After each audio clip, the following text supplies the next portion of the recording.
every time I come home, I'm always reminded that we have the solutions in our hands.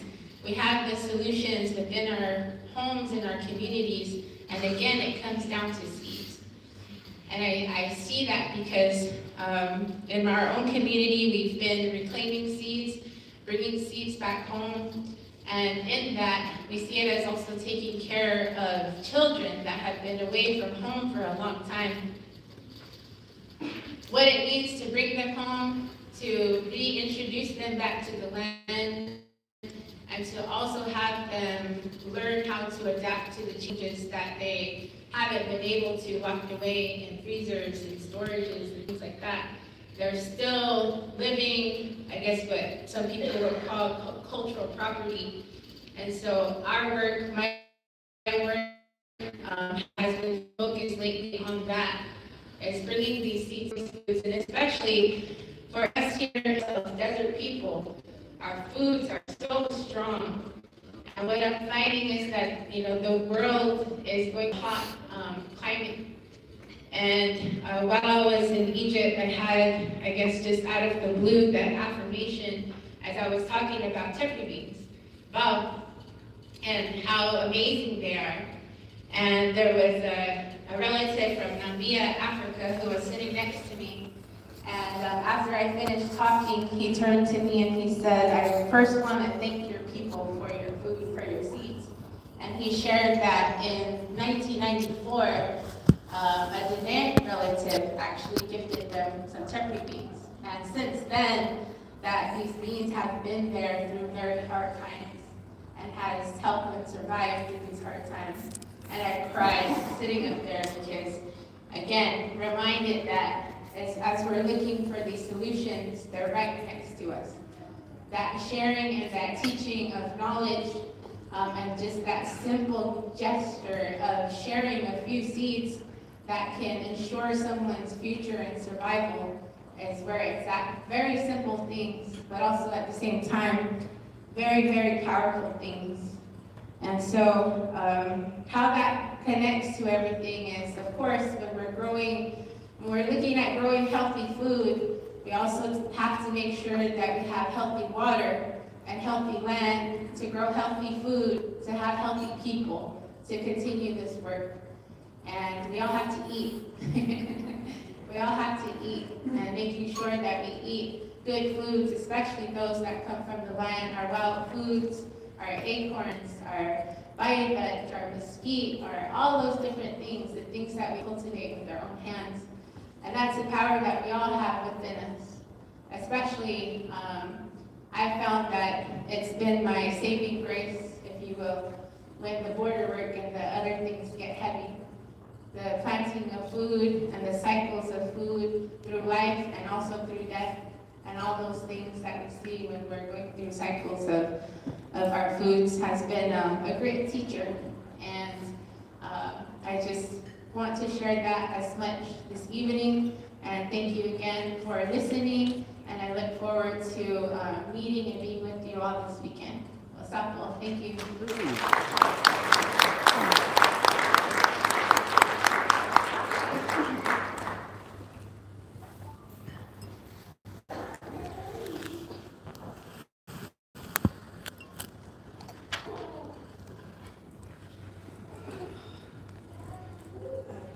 Yeah, Amy, it's really important listening to her speak. I've worked with Amy for quite some time now, and the one thing that her and I have talked about is the importance of self-care. And because if we can't do the work, if we're not taking care of ourselves,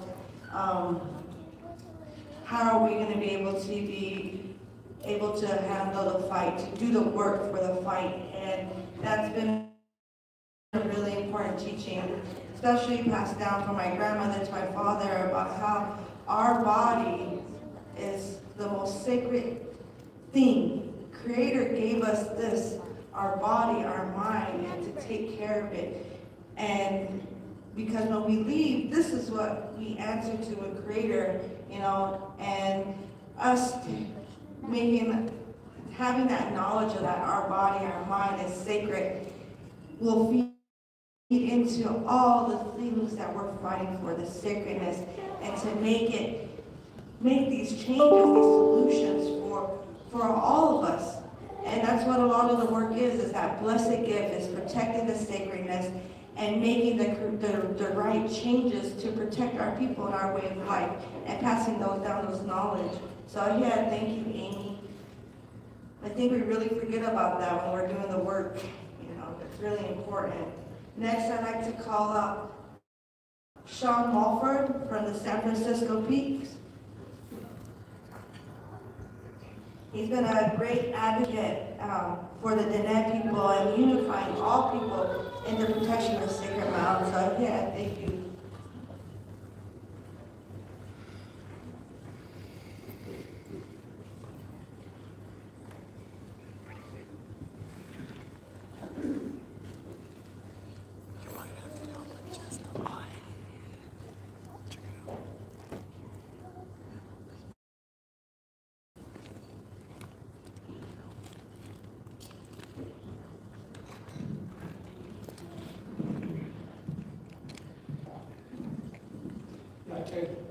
J'ai Sean Mulford and she cut the funny money dash Disney buses chain, chain, tort something,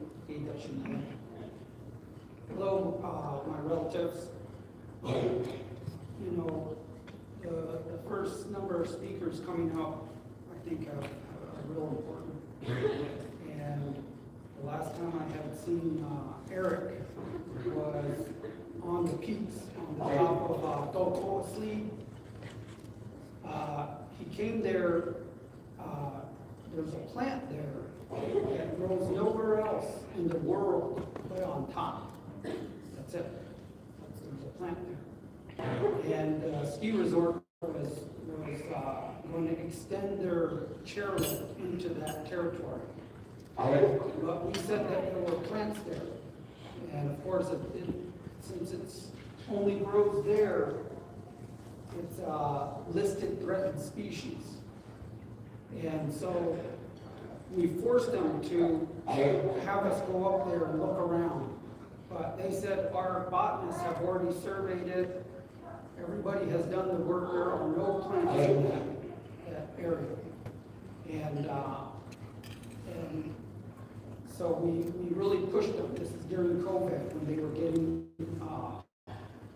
everyone was at home, and they were saying it's too dangerous to go up there because of COVID. And I said, well, if you're allowing workers to go up there, why is it too, doesn't seem too dangerous for them. So Eric came and we went up there. And we found a plant within their zone, and they had to go back to their original plan and not expand. But if it hadn't been for us going up there and identifying that, the resort would have expanded. So thank you, Eric. You know, that's the last time I got a chance to see him, and so we had to, you know, be amongst ourselves. So I understand there's going to be a workshop on the peaks tomorrow. So I don't want to take too much of their thunder, you know, for that. But you know, when we begin to look at these issues, just speaking generally about sacred places, you know, the last speaker, she said she's from the Buzzard clan. And I remember one of the elders that we worked with was from the Buzzard clan, from Gila River. I still remember him with his rattle. And he had this song that he would sing, and it was about a morning song. Give me a drink of this good daylight. And that was the song that he would sing. And I remember he put his rattle down, and he were with a bunch of young kids, and he said, if you want to learn that song, you just pick up the rattle. But if you pick up that rattle, you're going to have to sing that song every day. It's a big responsibility. And so that rattle sat there for a while. And one of the kids did pick it up. And so I can't wait to hear that song again. Every once in a while I'll hear it. But we went up to their sacred mountain. I think they call it South Mountain now, or the English version of South Mountain. But when we were on top of the mountain, we were consulting for the last round of sacred sites discussion with the U.S. Forest Service. And the elders came just like this. They came from all over, Florida, South Dakota. They were from all over, Maine. And so the spiritual people were all together. And then the forestry had a young native attorney. And they put her in front of them. And she was trying to tell the elders what was what. But the elders wouldn't have it. And I remember one of the elders from Seminole, he was a Panther clan, and he held their medicine for them.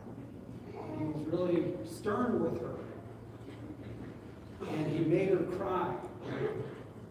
And she finally just broke down, and the tears came. And one of the medicine men went up to her and gave her a hug, and she said, "It's okay." You know, and he pointed to the seminary and he said, "That's how the elders used to be. You know, real strict, real tough. No, we don't question them." And so after that, we went on, and later that night we were talking about things. And that day was March 11th, 2011.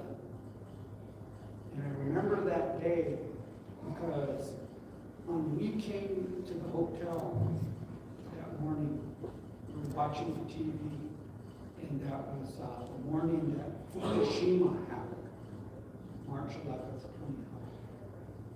So we were sitting there, and the Seminole elder was saying he felt bad for making her cry. He said, "You know, I felt bad because I felt everybody look at me when she started crying because I was the one to do it." But he said, "But we were fighting for her mind." And the first speaker brought up the doctrine of discovery, and how the Europeans came here. You know, they came here with a mindset and a language of domination and of proper ownership. And so we don't have those type of things, you know, in our ways as indigenous people. We don't say, "This is mine. This land is mine." That's not how we are. But they came that way, and they imposed their language onto our sacred areas, renamed them, and they said, "You can't speak your language anymore," and they began to name everything. And so, with that, as the elder said, we were fighting for her mind, because as indigenous people, our mind is what we need to reclaim back in our original language, our original thought process, because that's where we need to move forward. You know, the key thing with these type of meetings is we know that everyone here has already been on the front lines of these issues, and we're not here to say this is what to do, this is what to do. You know, this is a different discussion. This is about us coming together and making sure that we're still all pointed in the same direction. You know, the way our ancestors had put the prayers down. And so we have to look at ourselves every once in a while, and we have to realize that, are we still responding properly to the issues that are in front of us? You know, are we responding properly?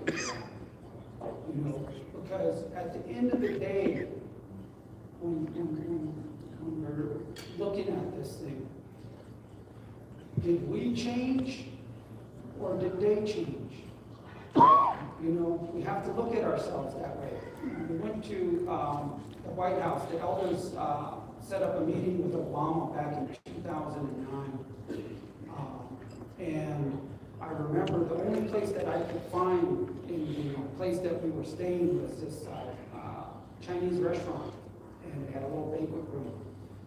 And there was a big mirror along the whole wall. And so we sat in there, and the elders started to talk. And they said, one of the elders said, you know, I think it's very appropriate that the Creator put us here today.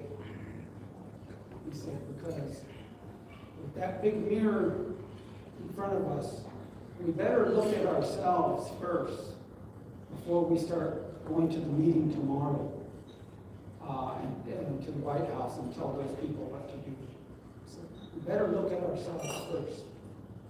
And so as we look at how are we going to respond to these issues, we have to begin to understand what we're dealing with here. You know, we're not dealing with a human being.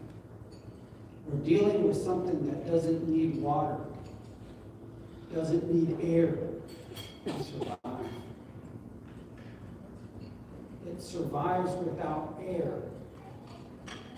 Without air, it lives. So,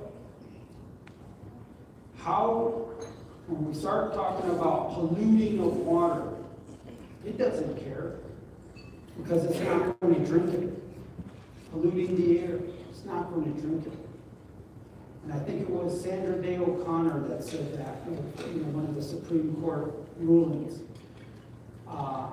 Basically, that the government can do whatever it wants with its land. You know, that's one of the rulings that they stand on. And we look at that word, it. It is not a human being, it's not a five-finger one. It's a corporate entity, it's a governmental entity, municipal entity, tribal entity. You know, I think I heard one of the previous speakers say sometimes the tribes are against us. And I say, well, sometimes they're not against us. They just don't say anything. Their silence means that they're complicit with what's going on. There's no strong, firm stand there to say no. They just don't say anything. And as a result of that, the federal government says they didn't object. So when we look at these entities, we have to begin to understand that we're dealing with something that isn't a human being. And we can't respond appropriately as Aboriginal people, Indigenous people, unless we understand what we're dealing with. Once we can understand that, then we can respond. The thing that we have to really look at today is the sacred elements. The wind is responding. The water is responding. The earth is responding. The sun is responding. All of those things are responding. So that means as people of the earth, we have to respond to amplify their message. You know, global warming and what it represents is here. So we have to make these adjustments and these changes because the world is no longer the same. The snow is not coming when it should. The rain isn't coming when it should. The migration patterns are off. Everything has changed the way the Creator had created the creation.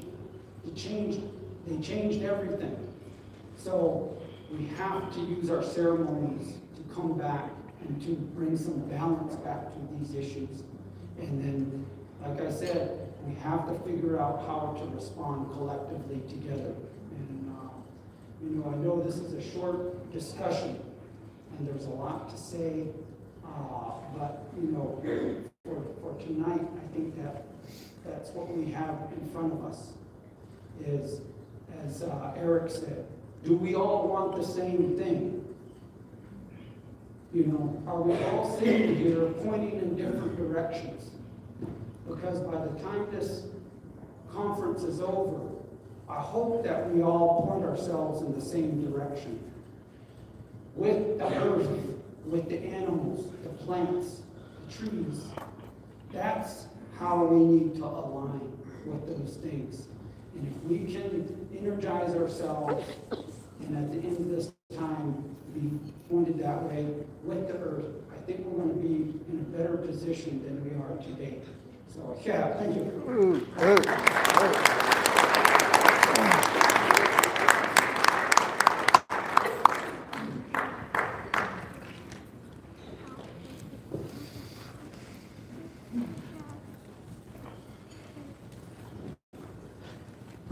Yeah.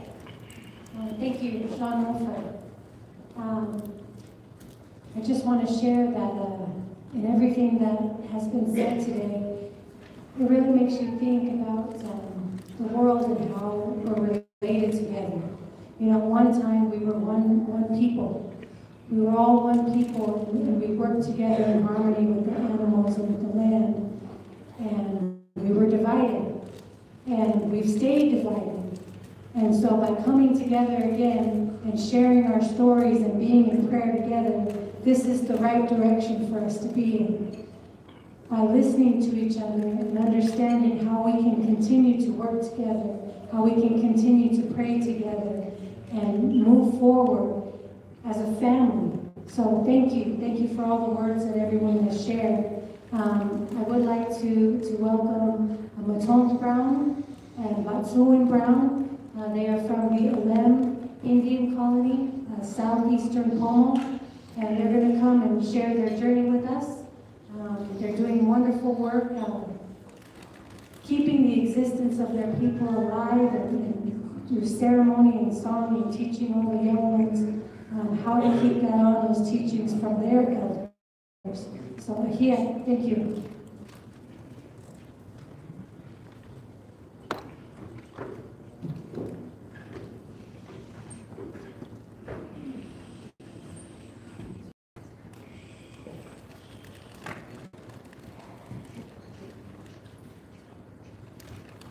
Hi, my name is Matonk Brown. I'm from the Olem Colony in California, Northern California, and I got my cousin here, Batsuin Brown. I'm also from Olem Colony. And today, I just want to first of all thank my uncle Wensler and all his family that put this all together. They did an amazing job and amazing work, and thank you for inviting us, and thank you for all your hard work. I'm going to have Nico talk first about what we want to talk about is the Olem Colony. In 1876, they started mining near our homeland, and at that time, we weren't citizens yet, so we had no rights to anything that they were doing. And so we live in Clear Lake, which is one of the oldest lakes in North America, and one of the biggest lakes in North America, and it's a beautiful area. And when people came, settlers come to Clear Lake and seen what we were on, they seen a lot of prosperity for them. So we had a lot of things go on that reservation. Yeah, thank you very much. I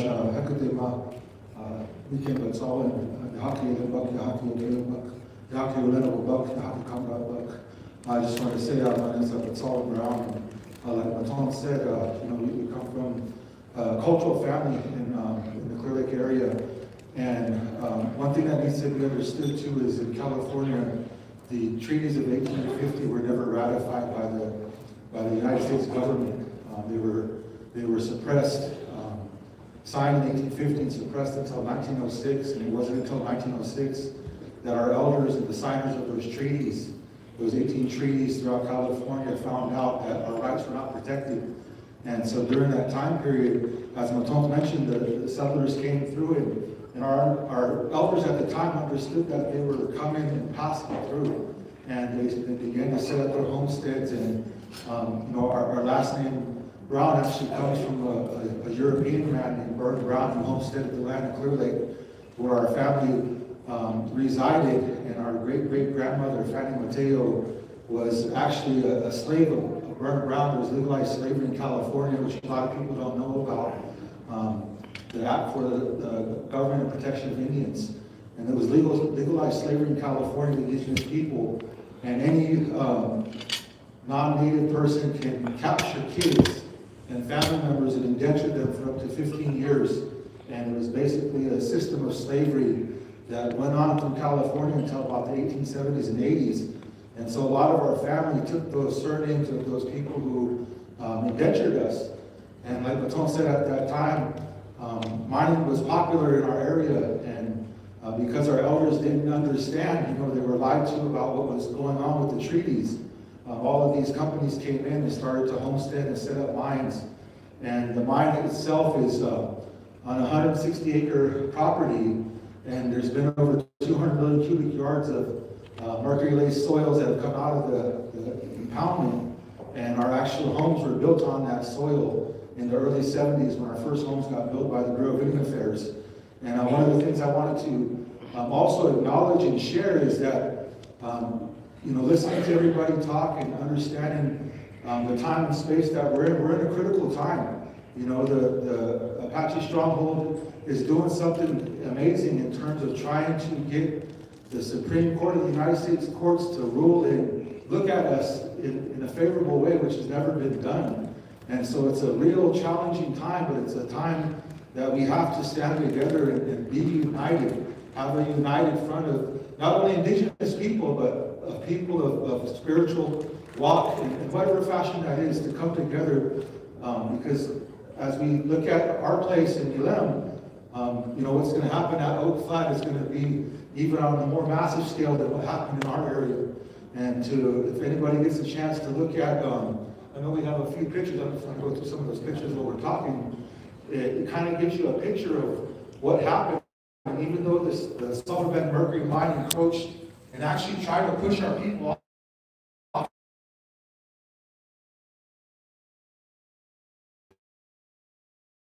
And unfortunately, in World War II, the sulfur bed mercury mine provided mercury for the mercury switches for the bombs that were dropped in that war. And so, as a kid, there was a monument they used to set there on a big piece of obsidian, volcanic rock, that laid out the history of what this mine contributed to protect America.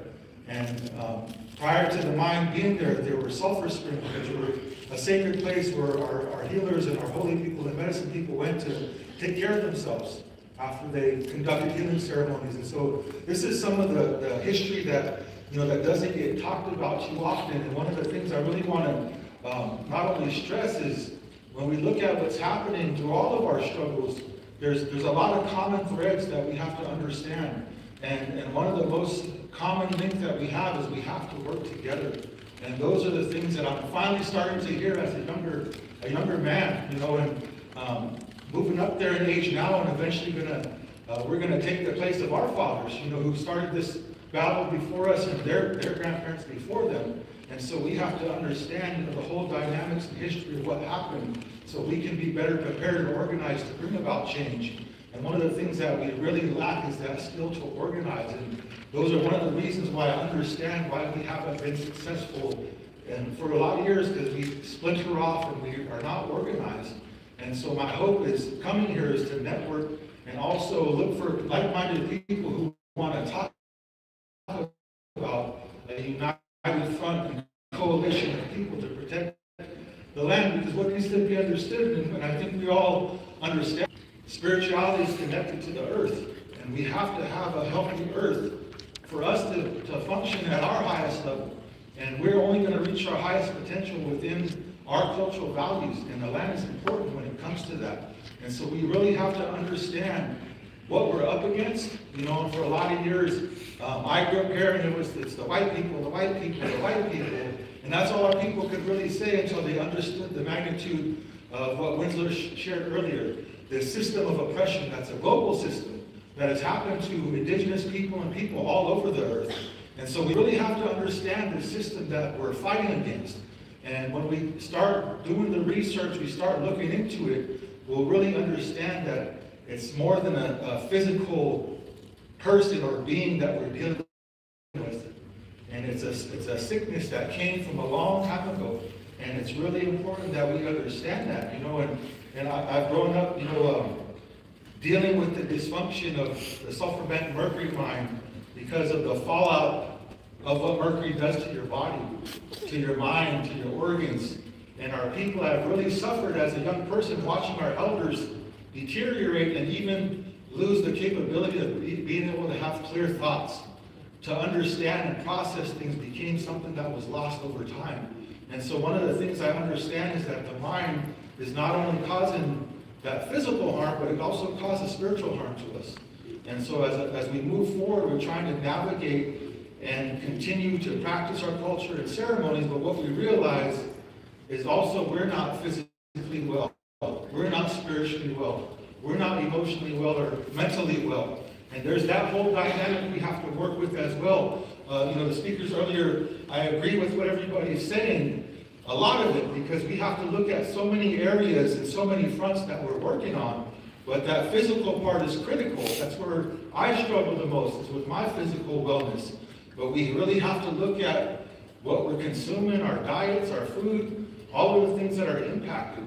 And so as I sit here and listen, you know, I'm honored to be here. I'm thankful to be here. And I've followed this movement, and I've followed a lot of movements over my life period, because I want to learn. I want to learn how to better arm myself to go out and represent the community and people I come from. And so as we work together, you know, my hope is that we can all stand together with every struggle that's going on in some fashion, if it's physically, letter writing, or putting our skills to use to do that in any way we can. Because we're in a critical time, and that's a message that's being echoed over and over. And as I heard Winslow talk earlier, a lot of what he said about his mom telling him, I heard my grandma tell us the same thing. And so that message is the same. You know, regardless of how far apart we are separated by land, or how far apart we're separated, you know, globally, but that message is the same. And so it's really important that we consider how we're operating, how we're moving, and all of these things. And so I wanted to pass it back to Matone. I know we have some pictures we want to share as well. So thank you. I have some pictures right now. This is Clear Lake. This is the biggest lake in North America, and we have this island on this side. The mining took place right there. Lake, because Clear Lake is next to a volcano mine, and volcano mountain, and the volcano is still active today. So that's why we have all these things. But I'll go real quick for time. So this area right here, this is our 11 reservation. This is the land before it became a reservation. As you can see, Kunaktai behind it. So this is where our homeland is. And today we are still there. So we're still on our homeland. This picture here was taken, is a painting in 1876. As you can tell, we invited the Suffolk mine investors to this ceremony, and they came in and looked at our ceremony, and one of the came in and painted that for them. So let me show you something really quick. In the painting, in 1876, he's got the investors in the painting. They were there, we invited them, and they're in there watching the ceremony. And these are the people that build the mine. And right now, that was the ruin of that roundhouse on our land, as it was there. and they took a bunch of photographs of it, but it went down. We put up another roundhouse, and we have a second roundhouse up today. And with all the mining that's going on, we are still there, we are still dancing, we still got our culture. What they didn't know is, as Uncle Rensselaer talks about the tailings for mining, they took the tailings of this mine and they made a foundation and made us houses. So if you think about all that contamination in your foundation, that's where we got all the cancer from. And my father, who is battling cancer right now, he has stage 4 lung cancer, who's never smoked in his life. They are searching to see how much mercury he has in his body. So that's what this mining has done to all our people. This lake right here, can you explain this lake? Yeah, this is the actual Herman impoundment. This lake is more than 100 feet deep, but this was the open pit mining that took place. And so as you see in this picture, the only thing stopping that water directly from going into Clear Lake is that rock bridge right there. And so during the rainy season, all of the water, because it sits down in a valley, all of the water from the hills comes running down into this Herman pit, and it picks up all of the mercury that's still in the soils, and it continues to pollute the lake. And so one of the things that happens is our land is directly on the opposite side of the trees on the right side, the pine trees. We're right behind it. And this lake is still highly toxic. And so one of the things that we're having to struggle with is US EPA is coming to clean up. They're doing their second remediation program. And what they're doing is they're cleaning up more of the contaminants around the homes. But one of the things that's happened because of the history of our tribe, and as I was explaining some of the fallout, is there's a lot of division in our community. And a lot of the people at the time, and the elders and the medicine people of the early times, understood that something was poisoning our people, but they didn't have the knowledge of what mercury was. And so what it did is it divided our people up. And so the people who currently reside on the tribal lands, the traditional and cultural people, have no say when it comes to consultation of any of the projects that are going on. And so the residents are currently struggling with having our voices heard in terms of how this is going to be remediated. And so mind you, this Superfund site has been registered since 1990, and it's over $30 million have gone in to try to remediate, but it's all been majority of studies. And so, but there's no money set aside, like Matone said, for the people who were directly impacted by the mine waste. And so those are some of the issues we're having with US EPA. And there's a deeper story, that we don't have time to talk about, but I want to share, is the Bureau of Indian Affairs, our trust responsibility, who holds that, actually brought the tailings onto our land. And so in 2006, when we did the first cleanup, we found that out, and we got a grant from the Bureau of Indian Affairs, and what they did is they pointed the finger at the Bradley Mining Company, sued them, but they were a culprit in contaminating our land as well. And so that's a part of what's going on, that battle not only continues with the government, but it also continues within our own community. So one of the things we have to do and what we're working on is trying to restore balance in our families, because that's where a lot of the sickness is at. And so we're doing a lot of work in recovery programs, mediation, talking circles, to try to understand that we're all in the same position. Not any one of us is perfect, and we're all exposed to the same thing. So we really need to work together in our community, but we also need support from the outside community. And I just want to acknowledge Winsler for continuing to always include us, our family and community. He's been out there several times, and so he's seen firsthand kind of what this looks like. But this has been the first opportunity we've had, the community members have had to address or talk about this. And so we'd like to continue that discussion more. I'll be here till tomorrow. Unfortunately, I have to head out tomorrow evening, but I do have cards if anybody wants to continue this discussion and help us, help us learn as well. And so I'll leave that information here, and I just want to thank you guys and hand it back to Matone really quick. Okay, I just want to thank everybody and let everybody know that as we fight mining with Uncle Rensselaer at Oak Flat, this is what happens if the mining goes through. This is what we're already dealing with. as people, I think we're probably the first native community that's dealing with mining.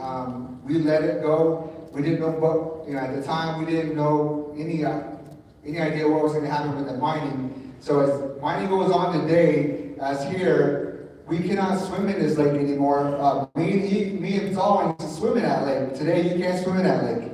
So, as people say, well, water's contaminated, it's not too far away. They think that water's contaminated is going to be down in the future. It's not. It comes real quick. So, our kids can't swim in the lake. Our kids can't fish. Our kids can't eat the fish because of the mining that took place. And I just want to thank everybody, and thank you, Vanessa, and everyone that does all the work here, and thank you very much.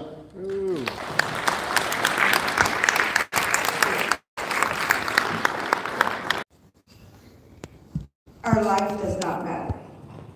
And throughout my years gaining the knowledge and following my father's footsteps and being among the people, I really learned about how there is no policies in place to protect our people and our way of life.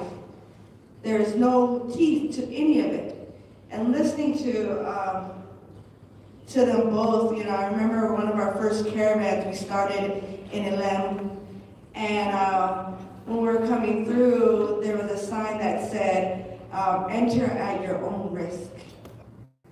And right there, that just showed us how their lives were disposable. And what's sad is that it's not just the indigenous people's lives that are disposable now, it's all people. Because we are facing this huge crisis, this threat of Mother Earth, not having a future for those yet to be born. That if Congress, if we do not unify and share our stories and connect and network and stand next to one another, then there won't be change. But like tonight is giving us that knowledge and opportunity to come together to actually make change. That we are gaining that knowledge, that it shows that we need to have Congress acknowledge the indigenous people and their way of life. So, I want to thank them again. I grew up there in Atlanta too. I spent a lot of summers out there, and I did swim in the lake, and that makes me nervous. And so I do want to call up Kenya. Kenya is one of my sisters. She has been such a great organizer with South America and with the Los Angeles community. Like Betsuan said, no matter how far the land is that we're all in this fight together.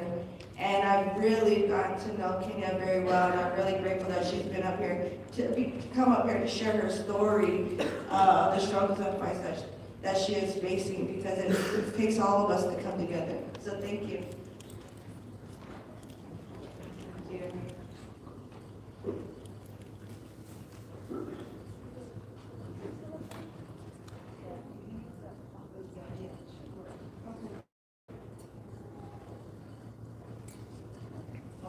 Hello everybody, my name is Kenya Jose. This is my daughter Jimena. We're both here with our family, came from Los Angeles, and we are part of Unión de Vecinos and the Los Angeles Tenants Union. And we wanted to share, just push.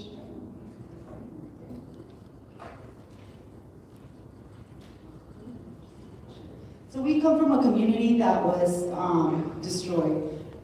Those used to be the housing projects called Picuali, so we used to have the biggest housing projects of public housing projects west of the Mississippi. And during Hope 6 in 1996, those housing projects were destroyed.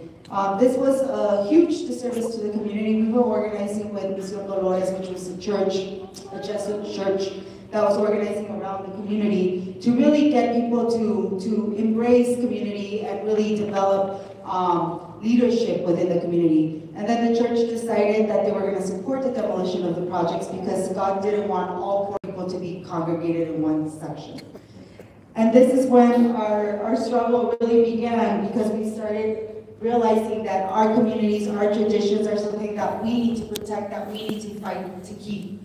And this is how the beginning of an alternative really starts for us.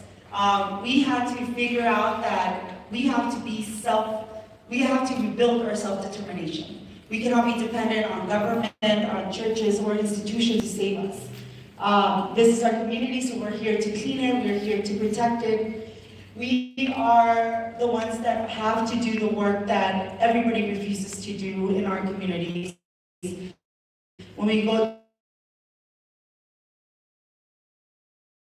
well, there's not enough funding for that, there's no money for that, so we are the ones that have to figure out ways into doing the things that we need for ourselves.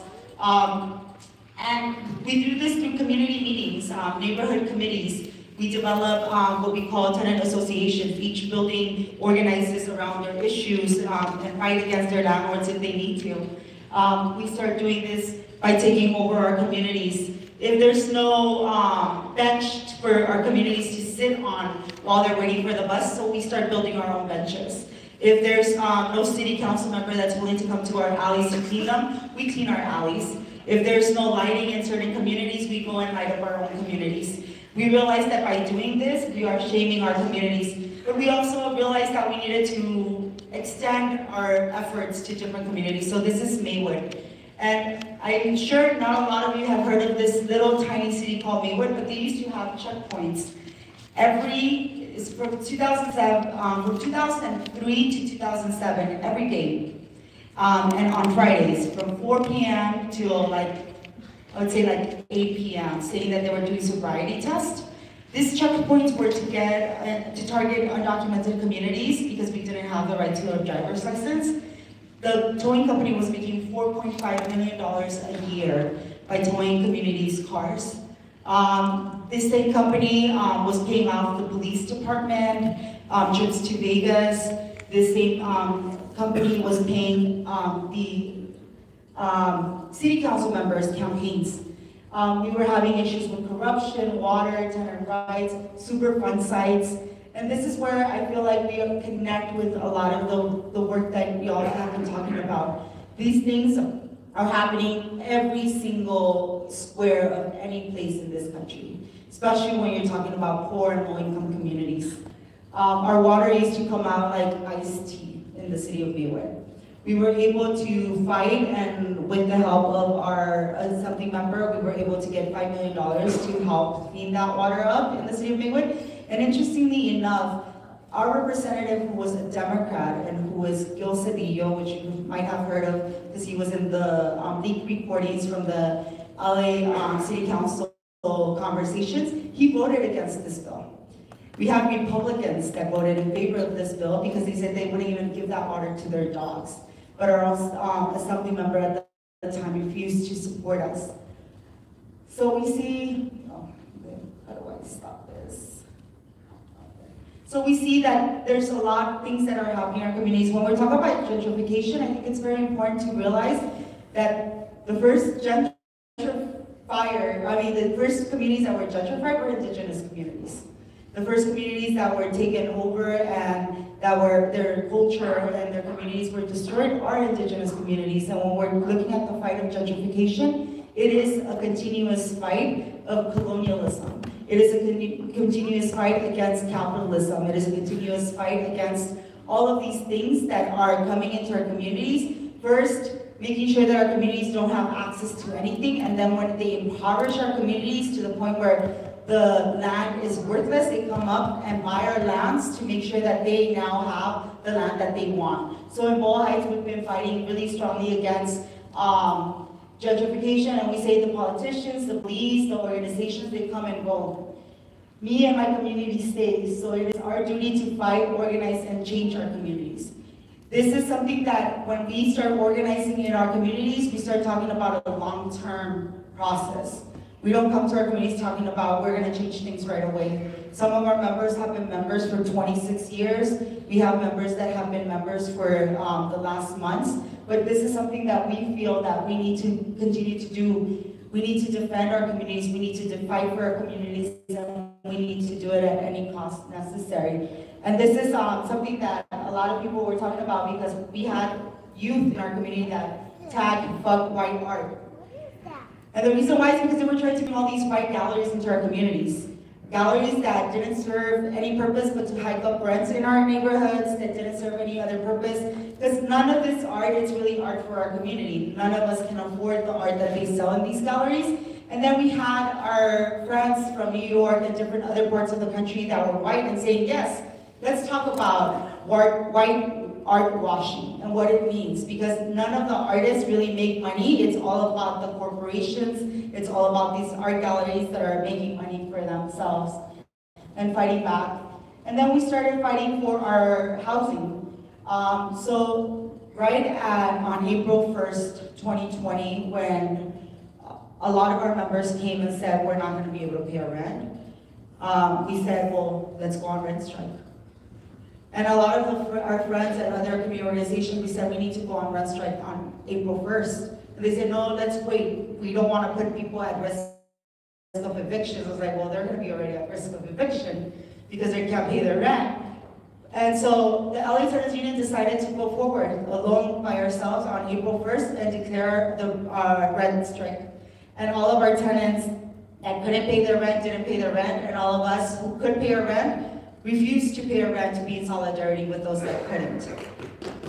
And that is something that it is important for us, because it's not just about asking communities to sacrifice, it's also the sacrifices that we're willing to make with our communities to make sure that these things happen.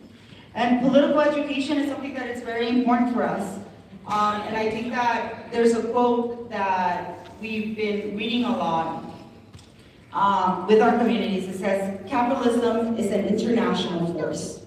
To vanquish it, an international workers' alliance and an international workers' force is needed. This is a quote by Lenin. And for us, that is very key and important, because it doesn't matter how many successes or small campaigns we win in LA.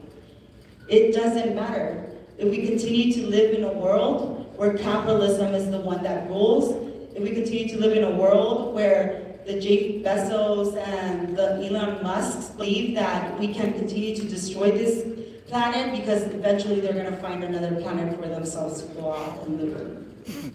So we need to figure out ways in which we can fight. These are research that we've been doing, but community political education is key to us. We need to learn from our past in order for us to learn what we need to do different for our future.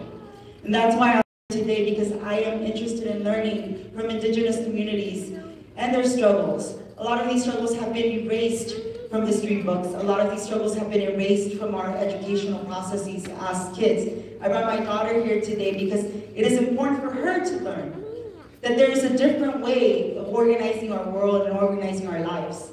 That we do not have to kill ourselves and work 8 hours a day or more for $10 an hour and not being able to be with our families and enjoy our families. That there is a different way of living, and that there is a different way of fighting for the things that we need and we want. We saw that during the pandemic, a lot of our community members were pretty much being asked to kill themselves. They were asked to go to work when they knew that they could potentially die, and to go to work in conditions where McDonald's and the supermarkets were not giving them the PPE that they needed. Our nurses and doctors were being asked to do the same. But they were not being given the things that they needed to survive. They were not given guaranteed housing. They were not given guaranteed food security. They were not given guaranteed health care. And that is why for us, it's very important to just not connect the struggles to ourselves, but to find ourselves connected to other different struggles. Other organizations that are doing the same work as us. The Poor People's Campaign and National Call for More Revival has given us the ability to connect with folks like the Apache Stronghold. It has given us the ability to connect with communities across the country that are fighting for the same things. And then we are also part of the IPA, which is the International People's Assembly, where we had a People's Summit for Democracy just in June, where we connected with people from across the continent to talk about what are the issues that we're trying to really fight for, and realizing that we don't have to fight these things alone. The same companies that are giving us a huge drought in California, like Nestle, are the same water companies that are going to different parts of the world and drying them out as well, to bottle something that doesn't need to be bottled. The same companies that are poisoning our air are the same companies that are poisoning air in South Africa, the same companies that are destroying and contaminating our communities like Ford are doing it all over the world. And these companies are saying we're leaving the United States because we want cheaper labor. But they're leaving the United States to find resources somewhere else. We need to fight back against this extraction process that they are going through. Because all they want is to take and not just from us, but from the land. And what that is doing, it's creating chaos. And we see it in Central America. Berta Cáceres was killed for defending her rivers, and her community right now is walking miles to the border, the northern border, because they don't have a place to live anymore.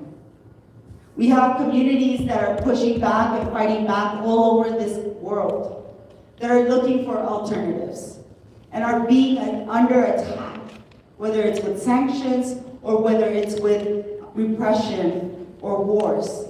We need to push back. And here in the United States, we have a greater commitment, because we do live in the belly of the beast. We live in an imperialist country that is not only destroying the world, but it's destroying our communities. So we have a double burden. Our burden is not just to free ourselves, but to help free everybody else. So with that, I just want to say that thank you so much for everything that everybody is doing all over this country, all over this world, and that we look forward to creating a movement that is powerful enough to change the way that we live, and that it's powerful enough to create a world where we can all love each other and value life and value our planet. Thank you so much.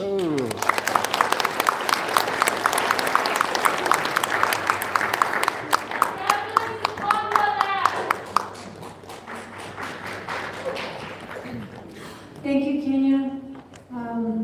Wow, so many things are going through my mind right now, and one of the things that I'm thinking about is how, you know, as indigenous people, as people of the land, our health is directly connected to the environment. And when we look at our world and we look at climate change, our world is sick, and it's because of corporate greed and what's been happening to the community.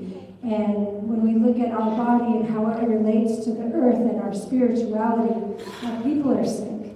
And so how do we bring about that healing for our communities, and how do we get on the same page with our relatives here in this room? Because we are all in this together. It's not just about the indigenous people or the Tleta or the African American people, the Hispanic people, the Asian people. It's all of us together that have to look at this as our Mother Earth. You know, this is what's giving us, and we have these corporations around the world that are just, you know, taking from the land and polluting our waters and polluting the air that we breathe. And what are we going to leave for our kids? You know, as Kenya mentioned, she came up here with her daughter. My kids are also here. And when I think about the world that they're going to live in and the fight that we're going to hand over to them, you know, it's up to us to start the unification, to learn from each other and grow together, or else we're going to hand them the same division that we grew up with. So I ask you all to really, you know, network with each other. Let's learn from each other and figure out how we can do this together. I would like to call up Councilman Farron Owl and Preston Arrowee. They've come to us from the Quechua Indian community, and you know, these gentlemen have just welcomed us with open arms as we come through. And on our convoys, when we leave, we start with our prayers at Oak Flat, and we journey all the way up to the Ninth Circuit Court. And we were just welcomed by all the different indigenous communities, because the way it was taught to us is that we go through the corridors, you know, we visit all the ancestral lands, and we go with prayer. And when we came into the Quechua community, they opened their arms to us and welcomed us. And so I would like to invite them up to speak. Mr. Arrowweed, and I don't see Farron. Oh, there you are. Come on up, Farron. Thank you. Yeah.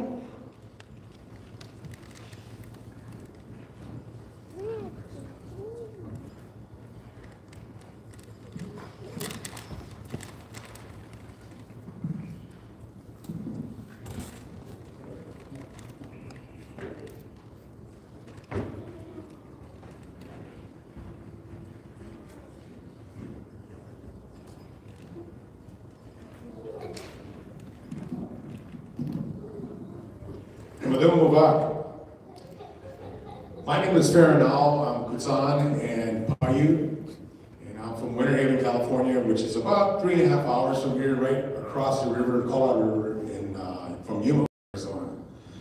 We had the pleasure back, I think it was in April, we went over to Oak Flat, spent 2 days with Winsler. We broke bread together.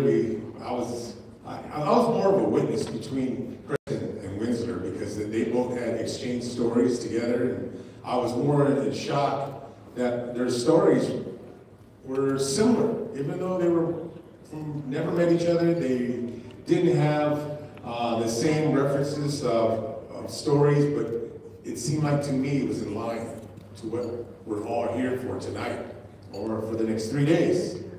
And I thought it was awesome.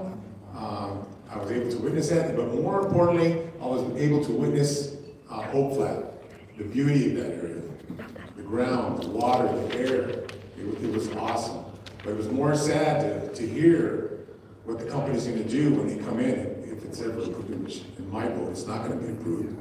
But it was just to that point. I mean, there in our area, in Winter Haven, we have 2 issues right now. The first one was last year. We had a gold mine company come in and went to work through BLM and got permits to dig, just to look for minerals. And we know what the minerals were. They were looking for gold. But we actually stood up. We had a spirit run to what we call Indian Pass. It's really not our name, it was a name that was given. It's an Indian Pass, but in our language, it's called Trail of Dreams, because it's an area where many of our relatives, ancestors went there to pray, to try to heal and take care of themselves and take care of their families. But that was a good fight last year. We won that fight. The company withdrew the permits.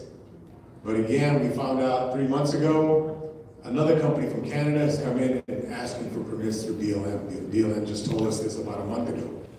And now we're going to be having another fight with another group. And they're just the outskirts of our sacred area. And they want to do, I think it was 56 pilot holes they want to drill to look for minerals. And it's an issue to us right now. And so we need to band together. As some of the individuals up here talked about, it's important to support each other, to be there, to help each other. And not necessarily natives, but everybody to be there and to try to stop these destruction of our sacred areas, our land. And I know we've even argued, don't even move a rock out there, because our people are pretty upset about it. And to rally the people together. That's one fight we have. The second fight we have right now is lithium. The Salton Sea area, which is about 1 hour and 15 minutes from us, basically they're going to use geothermal extraction to pull that brine out and then get the lithium out. And that's what we're worried about. And in all probabilities, that's probably going to be approved by the state of California. But we're still going to fight it. As a tribe, we've already told them no, but they have quite a few people. They have money. They promised money to all the communities in that area. They never consulted with the tribes, and that's what we're upset about. So hopefully, we can come together and make a good decision on that, but it's going to be a fight for the next coming years, I know that. So when I say rally together, get your people together, get your young people together, get your importantly, get your elders together. I am blessed today. I traveled today with President Arrowweed, who's our elder, And I'm proud to say that this is our spiritual leader from the tribe. I know he doesn't every time. I said, man, what you say is important. It's important to the young people because they got to remember what you're saying. Because if that company gets approved, they're going to destroy everything there. So he is on board, but I follow what he does. He says a book. That's in our language. And I say, oh, yes, I am a follower. I follow him from the songs that he sings. He knows the language. He knows the stories. Wherever we go, he knows the stories. I heard stories 3.5 hours here. And they were all good stories. They're all contrary to what I'm doing for my job. And it's important. So the good thing about it, like I said, he knows the songs. He knows the stories. He knows the traditional way of life and how we should all adapt to this modern life. And he's done almost everything. He's 82 years old. And he was in the military. I don't know how he done all of these things he told me.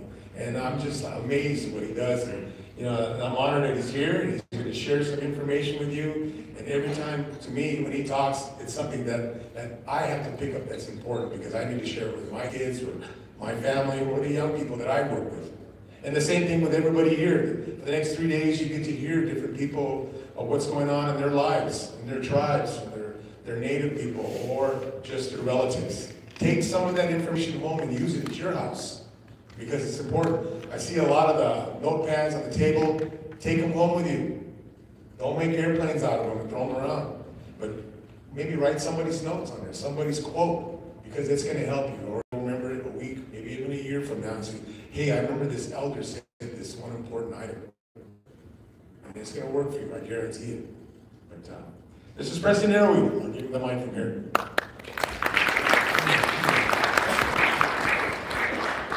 I hope I don't let you down. Natives are very humorous. We're serious, then we can get nervous, and we start joking, I know the movies make us very stoic. But in truth, and probably before battle, they were joking before they went into battle. I'm a published writer. I read in the white man's book, it said that sacred is immune from criticism. There's one writing that said that sacred is immune from criticism. I was writing a play, and a Spanish conquistador was arguing with a priest. They came to our place too, we ran them all out. But he said, the conquistador said to the priest, he said, you can do anything you want, you can say anything you want, and you bring destruction, but you are immune from criticism. You're immune from criticism. That's why you do that. Whereas others are not. And yet, we do have sacredness too. But our sacredness, they don't see it. Doesn't mean anything to them, whatever we say. I've tried to trap them or provoke them into saying that what my belief is what I believe and what I say don't mean nothing. But they know I'm trying to make them say that and they won't do it. I argue with them and argue with them that our ways, our beliefs are important to us. Whatever you're doing now was done after we made them first. And you're saying you've got an 1872 mining law that says you can do this, but when you made that law, there was only a prospector with a pan, gold pan, a pick and a shovel, and that's all he had. And so you made that law. But today, they've got big machines that tear up this country. Near our country, our tribal lands. They tear it up. They see nothing wrong, and yet we say it's wrong. Now, I believe that whenever you do something, something goes wrong. That's what we keep telling them. And one of the things that we talked about, Farron said about the 1872 mine law, mining that they wanted to do with Indian Pass. There's so much artifacts there. There's so much things there that they discovered, and yet it means nothing to them. Our people lived there. When they died, they cremated their bodies, and they burned everything that they had, and they're still there. The remains are still there. And then, the government said they had mining claims. I said, how about our claims? We buried things there. We buried some of the people's belongings there. We had a cremation. There's bodies that have been cremated out there. That is our claim. But it will be nothing to them. Their claim is more important than our claims. And I'm sure that's happening in your world too, in your country. They do not respect the things we left behind. They should never do that. There are two worlds, the world of the living, the world of the dead, but they're still here, they're still here. They do not leave. That's their home, that's their place. We should never go into it, but they do. Whenever we do anything to build a house, for instance, we dig a shovel into the ground to see if there's anything in there. There are ashes or remains, we move away from it, go to a different place. But they don't, they see something, it doesn't matter to them, they'll just go and do it. They don't care. The lithium mining that they want to do besides that gold mine, is the lithium, what they want to do is, I think it's right next to, there's thermal energy, and an earthquake fault, the San Andreas fault, goes through there. The thermal energy and the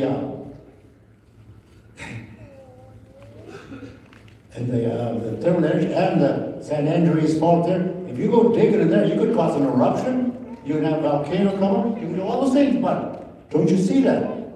They didn't say nothing. Do you mean, and I talked to an official or some scientific person from a university, I said, okay, you're going to do that. So can you guarantee that nothing will happen when you do this? No. Then why do you do it then? You know it could cause a problem, but yet you do it. And most of these people know that it will cause a problem whatever they're doing. Because I've set the world off balance. Whatever we have going, what is meant to be, must stay the way it is. But we know how to do things, we know how to handle it, we deal with it. But yet they go there and destroy it, and they'll set the whole world off balance. Right now it's getting off balance too. The global warming, the water shortage, I mean it's going on, and yet they want to dig for gold. If they want to go for gold, they're going to use cyanide to separate the gold from the sand, and the cyanide will go into the groundwater, the aquifers, and contaminate that. But that doesn't bother them. The worst part of it is the people. Where we come from, that one area we once occupied was the Kamya and Kutsan. I'm part Kamya and I'm Kutsan, but I'm part Kamya. My great-grandfather and grandmother came from there. Now they lived there, but they ran them out, chased them out. So that, to me, that is still my people once lived there, it's still ours. And so they're going to do this. And I can't understand that they can't see what they're doing. But they're determined to just destroy the world. And what if they start an earthquake? What if they start an earthquake, then a volcano comes up, and then one day I remembered what an elder once told me, what a volcano was. I couldn't explain what a volcano was. I could only say volcano, but the elder was a woman. Elder woman told me, volcano, she said, like, it's called like a cooked ground, cooked mud. It's called machulul. Oh, that's the volcano. So they had an ancient word for that. So we knew about that. So I always question them, but yet they don't have no answer when they're doing these things. I know, on my reservation, the worst part, like I said, the worst part of it too is that the people in that area are not from there. They ran the people out and they occupied, and now they'll do anything for the money. They went in there, they gave grants to these people, these little towns all over, and they can get a new library, they can get a new building community center, they can do all that thing, give money to the little college there. They're all going to go for it because they don't care what it does to this area. They don't care. And the worst part of it, some of our Native Americans go for it because they want the money too. They do. That's why a lot of my old tribal members don't like me. Somehow I talked him into joining me. Sure. He was a councilman. I think he's the bravest councilman we've got because nobody wants to do anything.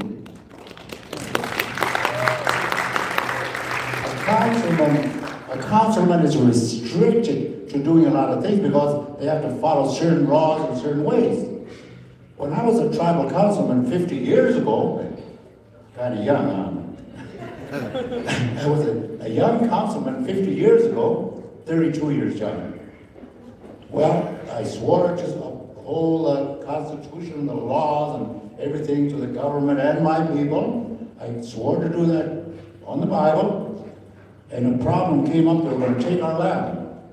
But as a councilman, I didn't know what to do, but I went. I went to that place, and they knew what I was up to. I was going to take that land back because we had lost in the federal court, and the elders told me that you have to go there, and you have to die there to prove that that is our land. When you die, we'll take care of you. I said, how are you going to take care of me when I'm dead? But that's what they said. And being a former Marine, when they came in order, I followed it. So I said, okay. So when I went to, it's called the Battle of Sleepy Hollow. When I was a councilman, so I was breaking all the laws as a councilman, that I was supposed to obey their laws and my laws and all that. I broke all that. I went right in there, and I got some men that went with me.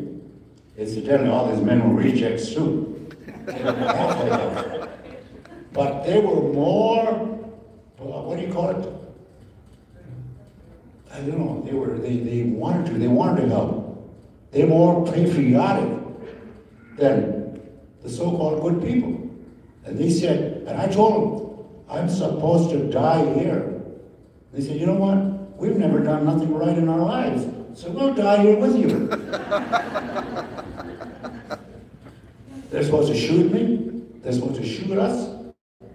But we stood our ground. On the 6th day, when I was supposed to go out there, they gave me symbols staffs to use before I met the enemy and died.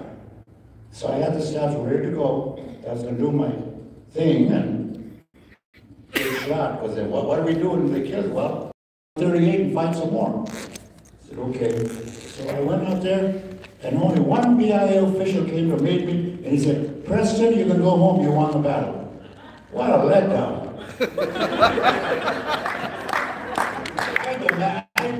I envisioned a heroic death. What a disappointment, huh? But we want that land back. And we want more land back. And do you think the tribe loved us or what we did? No, they hated us worse. But they took the money. That's what happens in Indian country. I followed the old ways, which they have forgotten. The grandparents have lost their way, and they haven't taught their kids, and all the way down. So they're not ready to follow the tribal ways because they don't know. They are so assimilated now into the white world. That's why we have a lot of problems too. We have a lot of assimilation into the white world, or what they believe and what they do. Although I've been in the white world many times, I know I've been there, I know, but yet you could never take the Kutsan and Kumya out of me.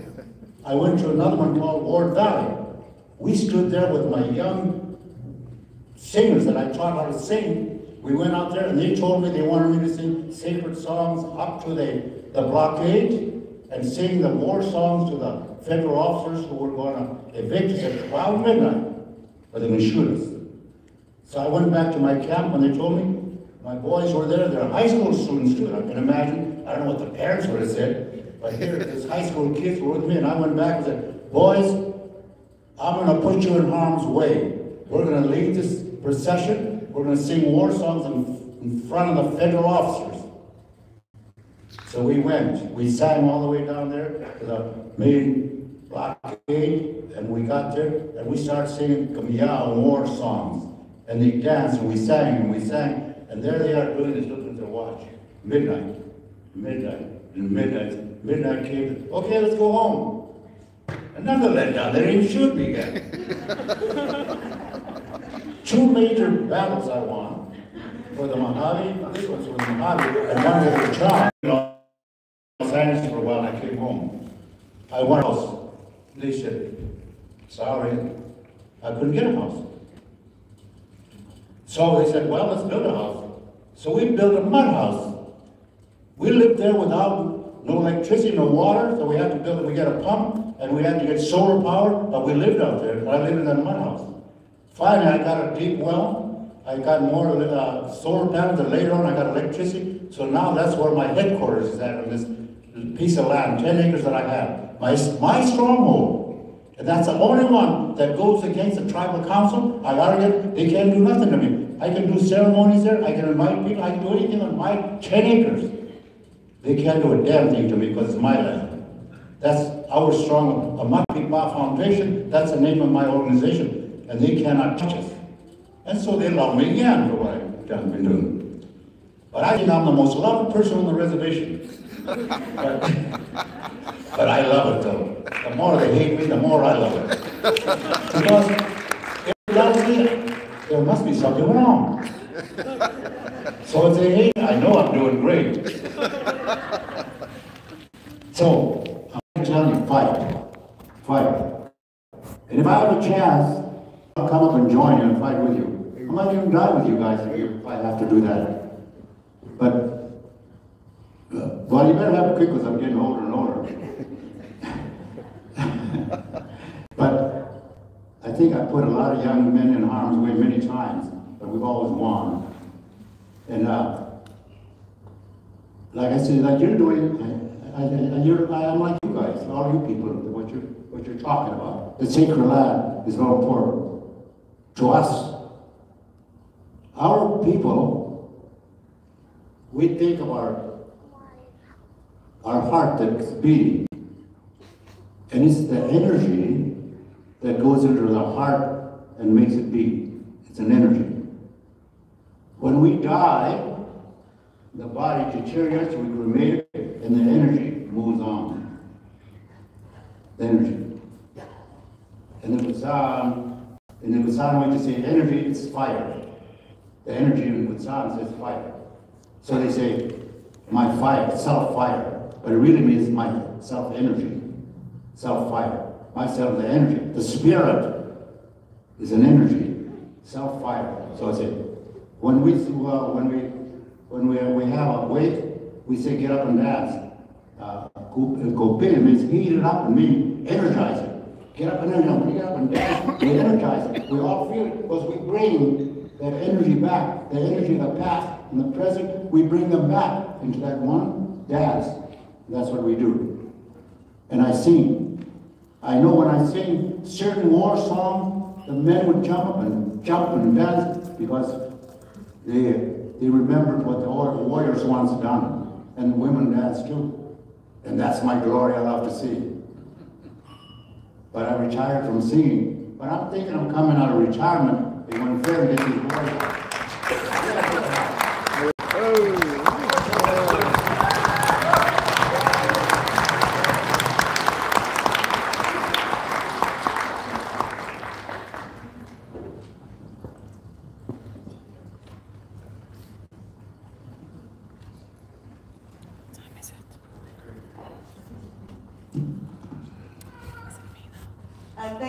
Thank you, Councilman Farrell and Preston. You know, it's great to see our tribal leaders in the same room with us. A lot of us indigenous people on the grassroots levels, you know, there's always a division with our tribal government and the United States government and grassroots. But we know that we can have the right people in office to protect us, to fight with us and for us. And so it's great to see Farrell be a part of that and follow the lead of his elder. You know, it's great to hear your stories, Preston. I see a lot of my dad in your stories. It's funny because My dad has a very interesting life. A lot of you guys probably would not believe half the stuff he's been through. We say he's our like a Apache James Bond. Because he's ran for his life several times. He's fought and said, okay, I'm right here, you can take me out. I mean, there's been, you wouldn't believe us if we tell you half the stories that we've had to go through. So, you know, to see the two of you guys come up and be able to relate to you both and to see, you know, my dad has been in tribal governments for over 30 years. And we as a family saw the ugliness and the greatness that comes out of it.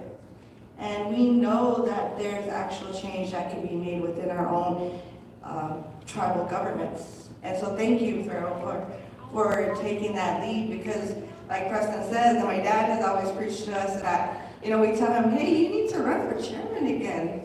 And but I tell him, as your daughter, I want to say no, don't do it, because we've had to sacrifice so much of his time. But as your tribal member, yeah, I need you to run, you know? And but my dad always says, I'm not a good politician. And I said, we kind of look at him, and he says, because he's going to fight for his people. And he's always had that first and foremost in his heart.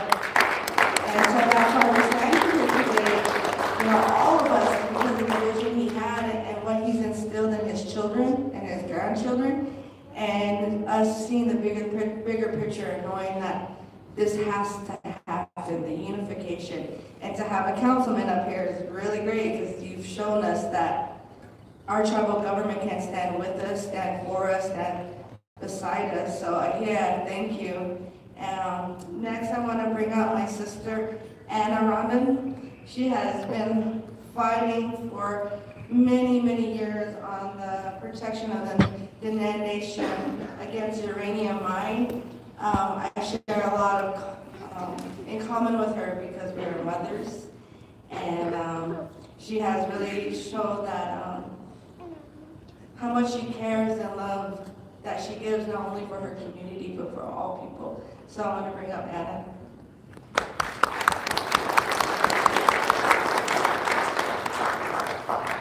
Woo! Are y'all having a good time?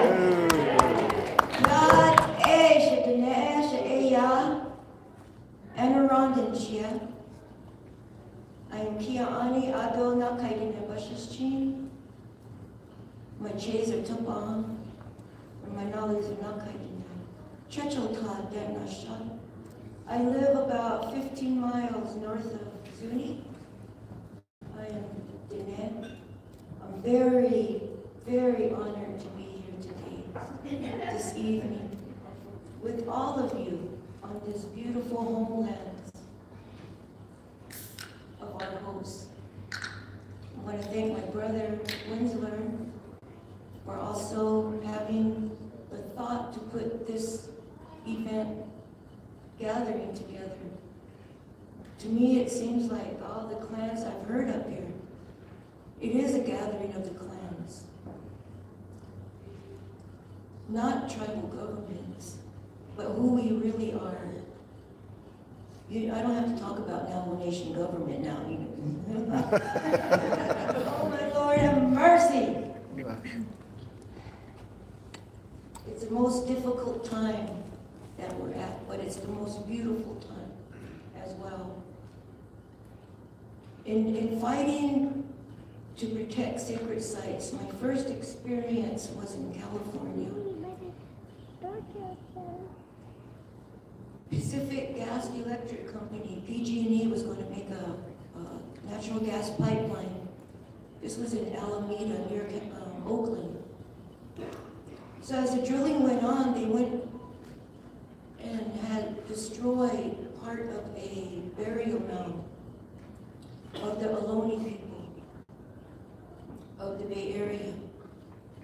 And so at that time, I was with the American Indian Movement at the Aim for Freedom Survival School in Oakland. So a lot of us during that time, this was like 1977. So we're at the AIM house, and I was taking archaeology at Contra Costa College. And so I told my professor, you know, we need to go out there and do something. But I had told Bill Wapapa, who was a Kickapoo, the director of the AIM House in Oakland, he goes, let's call a meeting together with the Ohlone people. So that's what we did. And we went out there, we went and seen the burial mound. And so my professor started digging around and sweeping with the little brushes, and wrote a report and gave it to PG&E, the Environment Department of the State of California. Thank God, if it wasn't for Bill Wapapa calling the elders together, we wouldn't have had that connection. And successfully, we stopped that pipeline. That was a long time ago. But it's hope. There's a lot of hope in these fights. My son was at Ute country. Him and his crew and the Ute Nation shut down the first tar sands in Utah, 2013. And who was there to protect them were the Bears against the police, the troopers, the feds. It's on video what they did and what it took.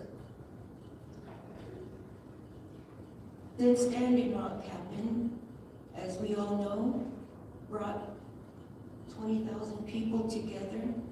We're still writing on those prayers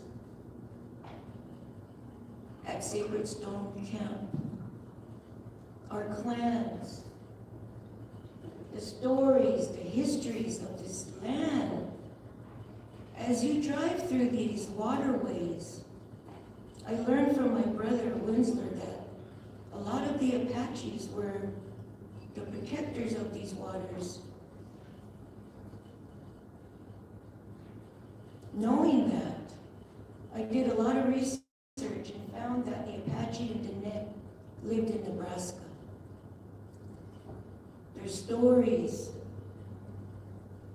400 years we lived up there, bringing the buffalo down to pecaries, to Taos, to Mexico. There was a whole trading system, even up to Sacred Stone Camp, even up to Manitoba. The turquoise, the shells are all over the Western Hemisphere. We've traded. It only takes 6 months to walk from Alcatraz, gotta swim a little bit, and to get to Washington, D.C., which we did in 1978. We raised money, 76 to 78. We raised $100,000 with Dennis Banks. But he couldn't go on the walk, so we stayed back. There's some of us stayed back with him for the 500-mile run that took place as the walk was proceeding. Now, there's a lot of gaps in the history, institutional knowledge, or stories about why we walked. 11 bills were in Congress to terminate our treaties in those days. And they can be ratified any time. So we need to be vigilant, more vigilant. If we want our children and grandchildren to have a better pathway to fight, the intelligence, how to have a well-running network. And I think this is where the seed, the spiritual seed is planted here in these beautiful homelands with the beautiful people that we used to trade. And I am too hopeful. Because as long as we have our ceremonies, and let me tell you, I just recently started to really learn respect our ways. Teaching the younger generation. No one taught me. As you can see, I don't look Durant. My father was Mexican. Sometimes I was Navajo Taco. But, you know, being raised in the Bay Area and coming home to Chechilta, every summer, you know, I was very fortunate to witness sitting in the hogan eating off the table, small table, everybody sitting around eating from the same pan. Rode on a wagon to a chapter meeting in Chechilta. So, being born in these times, we are very knowledgeable of putting our spiritual energy and our physical energy together. Just like our Mother Earth is magnet, Father Sky is our electric. It's ever constant movement, as our elder said about energy. Be careful of what you say, be careful of what you do. I tell my daughter, because I can always look in that crystal and see what you did.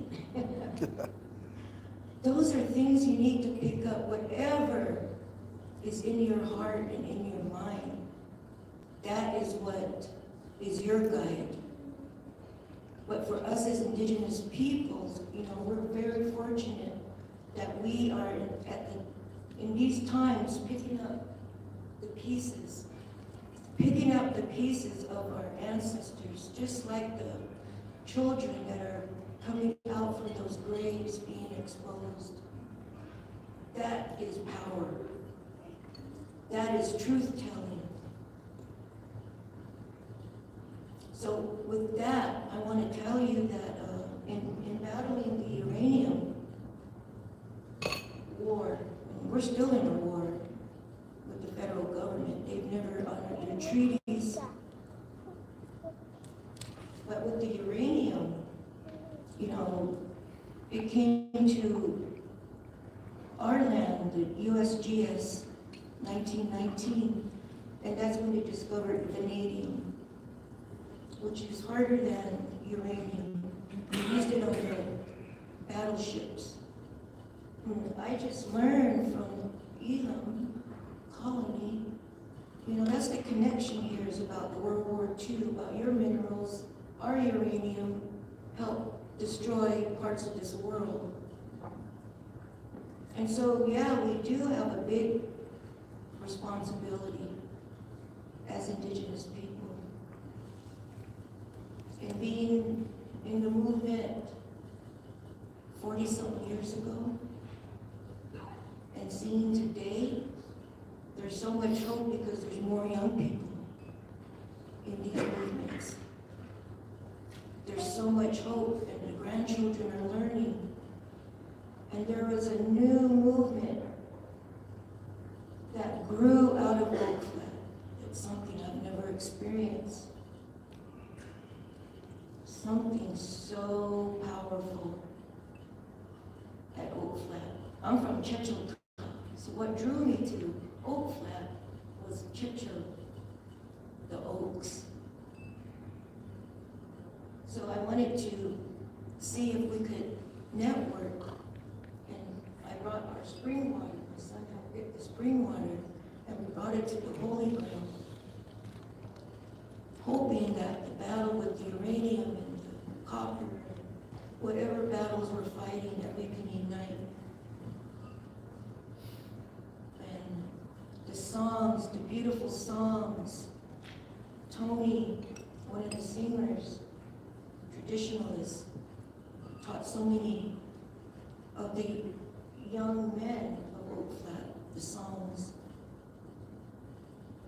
And out of that, we've got children that were born out of Oak Flat, out of the love of Oak Flat.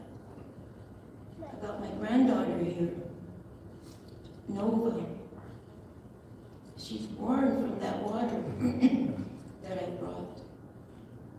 I just feel so very, very thankful, because that is a manifestation of all of those prayers. It's nothing like going to an event. No, this saving Oak Flat is something that I've never felt in any movement, because of the deep commitment, the deep love, and the authentic way that Winsler's family and his community come together very strong. And so I just wanted to tell that story on how life is so beautiful. And for me, it's never been that way. But a lot of our young women are struggling. And I want them to learn that though you make mistakes, you can still get up. I have done many times. And that's what we do. I think why we keep getting up is because we have to fight this fight and learn how to strategize. And it's not being militant, it's being a defender and a protector. My mom's name was Ba Ward.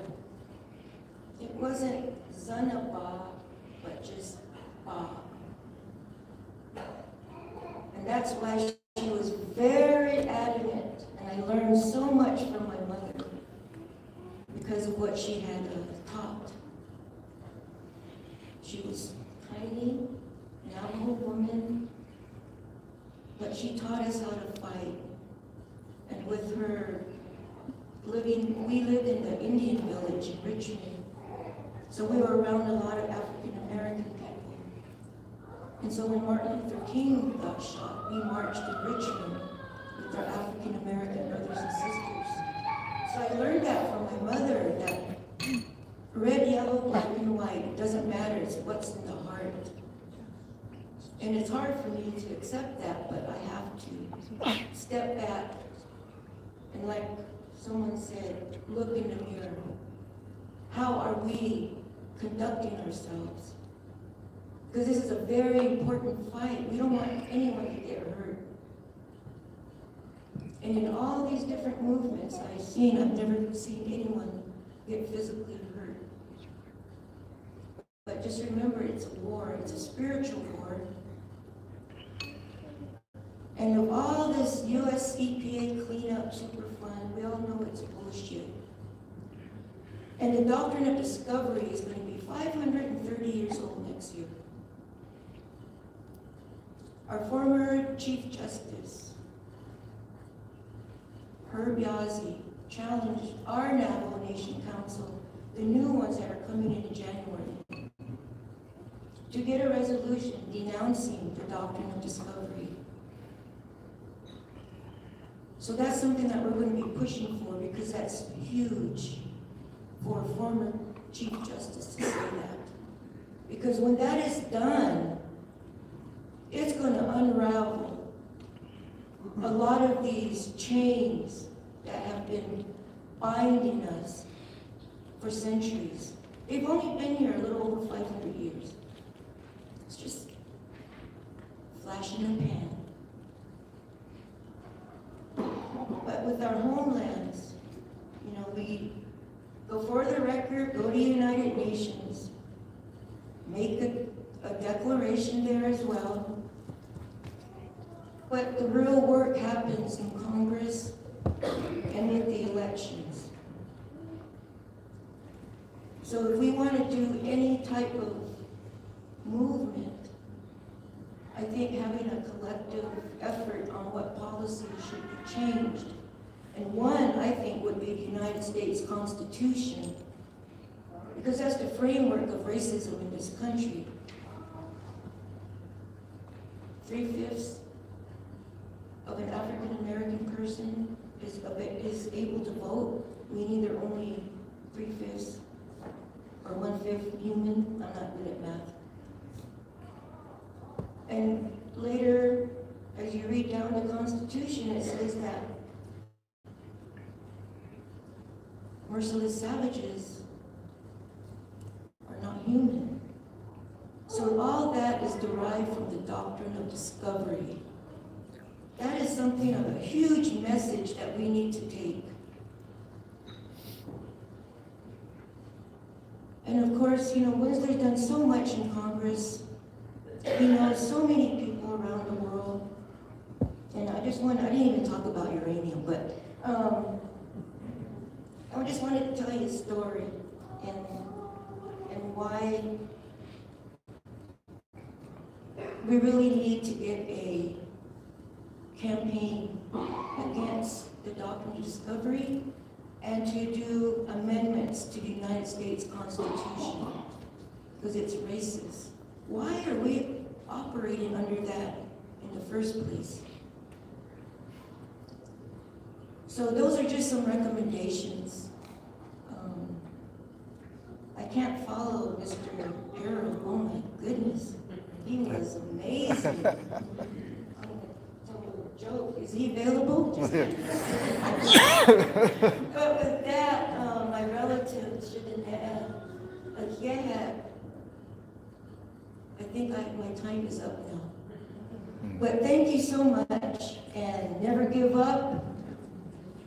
I'm here to fight. I'll be there with you all. No matter what it takes, just like Malcolm X says, right? By any means necessary. And that's what we're going to do. We have to have tactical teams. And I believe with the leadership, the grounded prayers that we have with all these different spiritual leaders in the room, I believe that we can move forward forcefully and intentionally for our people, for our mother and for our father's universe. But that's another battleground. But with that, thank you. Ahead.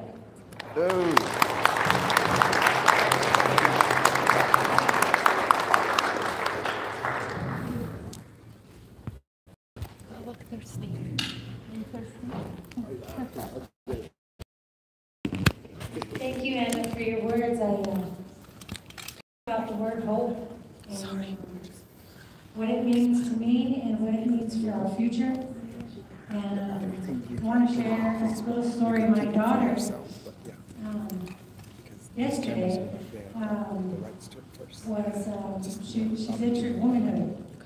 And I'm fortunate enough to come from a community where we honor women. We honor our passage into womanhood. And we had her massage on top of Oak Flat. And what makes me feel so happy is that we're conducting our ceremonies in our holy places, not where we were confined as prisoners of war, but where our ancestors were and where we have a direct connection with the land, with our creation. And through the teachings of my father, we understand that relationship with the land and why it's so important to go back to our sacred communities and hold ceremony there, to be there. My father, he lives on that flat. And he let the United States government know that he's not going to be confined as a prisoner of war, that he's going to go home where he can be free. And those teachings, that hope, is going down through our family to where my daughter, when she has the opportunity to become a woman, has decided that that's where she wants to be with her ceremony, at Oak Flat, at Zitla Chasi on Mount Graham. And I think that gives her strength. I see my niece, who was one of the first to have her ceremony back at our homelands. And she was sharing a story with my daughter the other day that makes me think of how wonderful it was.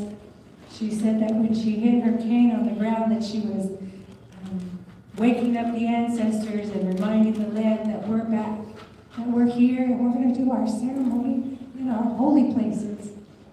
And the way she explained that to my daughter was incredible, and it made me feel so good. So when I think about hope, I think about what that looks like for our next generations and what we're giving to our kids. I just wanted to share that story. Thank you. So thank you, Anna. For being that strong woman that's bringing it down to the generations. I do want to call up Vern. We didn't forget about the raffles. So Vern's going to come up and we're going to do a couple raffles.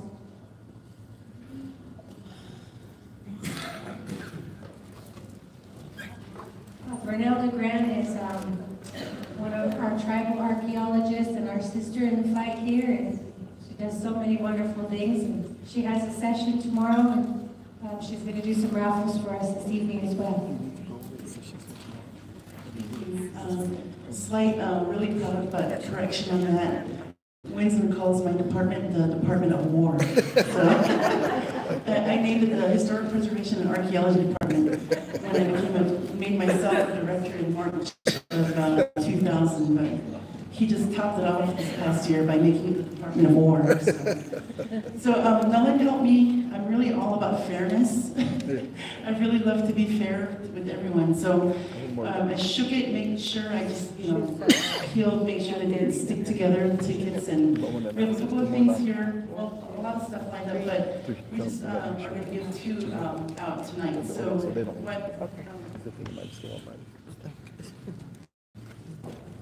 what donating tonight from our department, Vanessa and I, is a book on Western Apache animals, compiled by our Apache Elders Cultural Advisory Council members.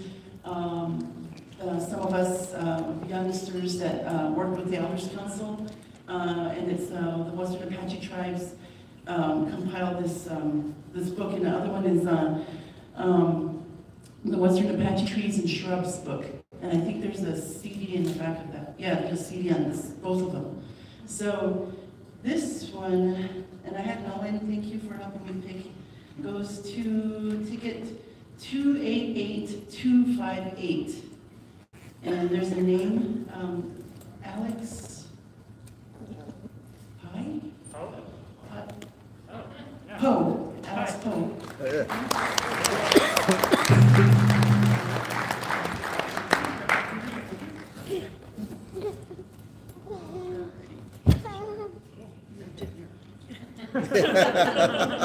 Gotta make sure we gotta be really fair, like I said. If you get a prize, it's just one win per person, so just to be fair again. And then the next would be, we have a really pretty silk scarf. It's a cool design on there. And then also a pair of beaded earrings.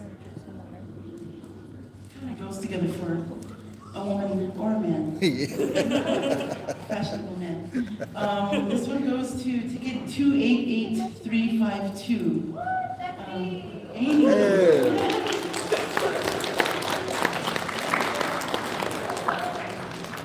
So make sure you keep your tickets.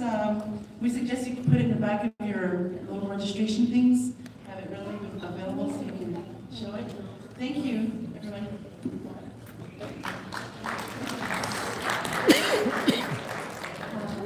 Congratulations to our winners, and we do have 3 more relatives that are going to come up and share. Right now, I'd like to call Gary McKinney, and Gary McKinney comes to us from Red Mountain at Thacker Pass, and in his community is where they want to do lithium mining.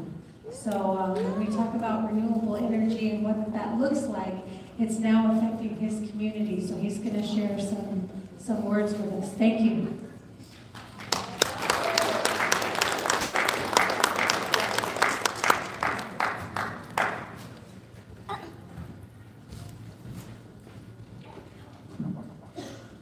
I'm good. How's everyone today? Good. Good. Up here. We stand up. I'm just kidding.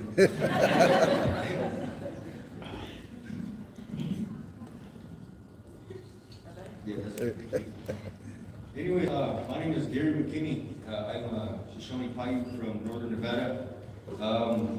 We're here to talk about, well, first of all, I want to say hello to my bro there, Winsler Noisy. You know, thank you for inviting us over and our information as well. Here in the Southwest, hearing from different leaders, different tribal leaders, different individuals about sacred sites, and you know, it strikes me on a personal level and also too on an education level, because I've been doing all this work for the research, you know, because the Thacker Pass lithium mine, right, in Humboldt County, Nevada, was fast-tracked. So they cut out a bunch of consultation, they cut out a bunch of information, a bunch of discussions like this. So what the people of Red Mountain have been doing for the past couple of years is we've been digging for that information that is supposed to be free and meaningful, like the government is saying. But where we're from, to back it up a little bit, you know, to give a timeline, we're all familiar with the Civil War, right? 1860 to 1865, President Abraham Lincoln, for our relatives up in the Dakotas, you know, at the same time that President Lincoln was freeing the slaves, he was ordering the death of 38 Dakotas. And that's the kind of narrative that the people are afraid to touch. And along with the narrative of the Thacker Pass lithium mine, you know, that we are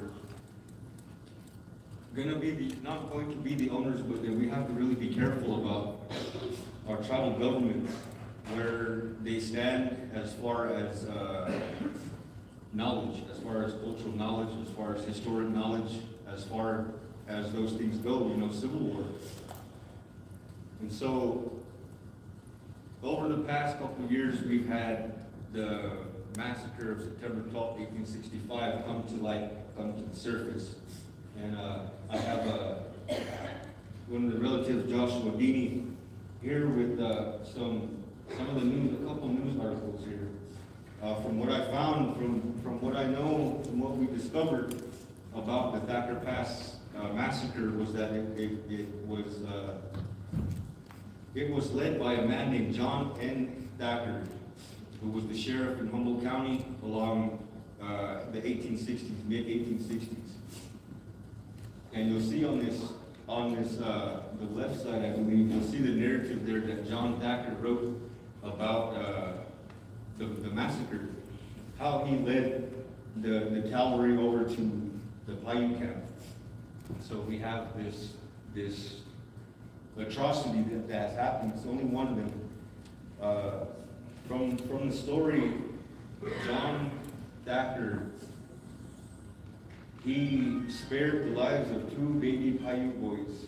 One of them ended up being, his name was Charlie Thacker, and he was a scout for the United States Army at one point. And so Charlie Thacker has many relatives throughout the reservations in Nevada. And it's that narrative that we can reach back into time and understand with the name of Sarah Winnemucca, her father, Chief Winnemucca. Those are the household names that we have within our territory that people are familiar with. But then on the flip side, you know, what were the people going through at that time? The Civil War. We've had the Civil War happen. The state of Nevada was a state to support the presidential campaign of President Lincoln. So they pushed the state of Nevada through to support Lincoln, and at the same time, it displaced a whole bunch of natives.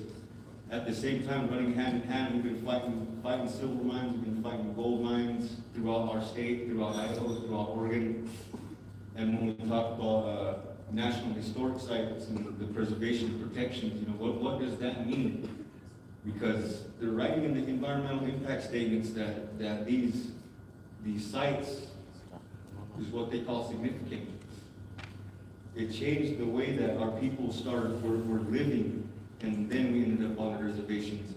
And then now this big entity, this government is seeing them as a way to continue the downfall of our culture and our history, and we can't let that happen. We know that there are many people within our territories that know this narrative and they understand it and they want to speak about it. But the way that things are nowadays with where we're from is that the tribal governments are not helping us at all. They are thinking that this is the green energy transition is going to save the climate, but they fail to see, to understand that the roots of that climate crisis is the colonialism, extractivism, and capitalism. And those three things are what's pushing this forward. It's not the fact, there's no facts about this lithium going to grow more grass or produce more trees or help the life. It's nothing, there's no talks like that because it's being hushed.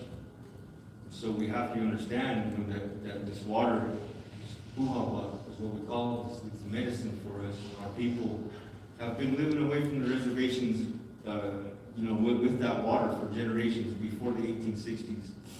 And that's the narrative that the people of Red Mountain, South Kudako, Winua, we're a group of descendants from these massacres. And the entire battlefield, the entire war field, the Snake War, the Bannock Wars, from the 1870s, 1879, and we had a march to Fort Simcoe, and it's just, we have relatives all over the place, and it's interesting to find out why. And I represent the younger generation. To give a little backstory about myself, I'm raised as a sun dancer in those traditions. So when we had a camp out there at Pahimala, Dr. Pass last year, it was the prayer camp, and we're there to continue that prayer to keep our ancestors in a good way.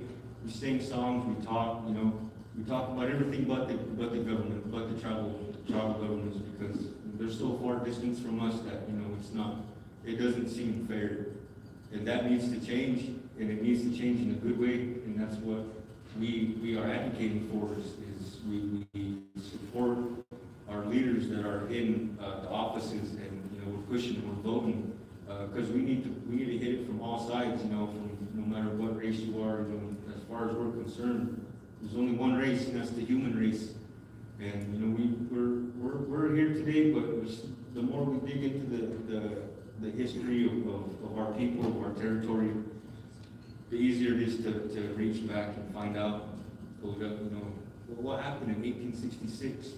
Well, 1866 was when in our territory, they had $100 bounties on Paiute scalps, $50, $25. And that was after the treaties. That was after the so-called treaties were made. And so I have a bunch of stuff printed. If you see me out and about, ask me, for a copy of some information. I'll be more than willing to share what I know with you. And I don't know everything, but from what I do know, this green energy transition isn't good, and it's up to us to understand that and take that home, like the gentleman was saying before me. Take those notes, take them back home, and talk about it. Take it to your home, and so the Thacker Pass lithium mine. We have a hearing on January 5th. We, as a whole, the state of Nevada, has a hearing, and it has to do with an endangered species, the Kings River bird. It's endemic to 13 springs within Thacker Pass, and that is something that the people need to understand, need to know about, and they need to talk about, because these projects have been closed down on endangered species, and so this is part of the life. This is, there's no other way to explain it other than, that water back there produced this life, and we need to protect it, no matter how small, no matter how big. And that's what I'm here to open the door for. Like I said, I don't know everything. I didn't say a whole bunch of things up here today, this evening, but I just want to introduce myself and the people of Red Mountain to you and to your territories, and I hope to get to talk to each of you. And I know a lot of faces in the crowd today, but there's a lot that I would like to get to know better. But for that, I'm gonna talk a little bit more. I want to cover as much as I can about this, about the Thacker Pass. You know, we've had support resolutions from ITCN there in Nevada to protect the sacred sites, and we've had resolutions from the national, or the American, how am I reading it? NCAI, National Congress of American Indians, has supported us with the resolution to save some of those endangered species, but we haven't made it to the argument table. They're keeping us away from that, and that is a big barrier, a huge barrier with our people. The knowledge keepers, the storytellers that are within our communities just happen not to be council members, but those are the people that are being left out of the loop. And so we have to bring that back to them somehow. And how do we do that? And so that's another thing, you know, I want to be here to work with you all, to see what we can do. Because, like I said, I'm going to keep saying, I'll say it here, I'll say it in front of a million people, the green energy transition is not green at all. After that,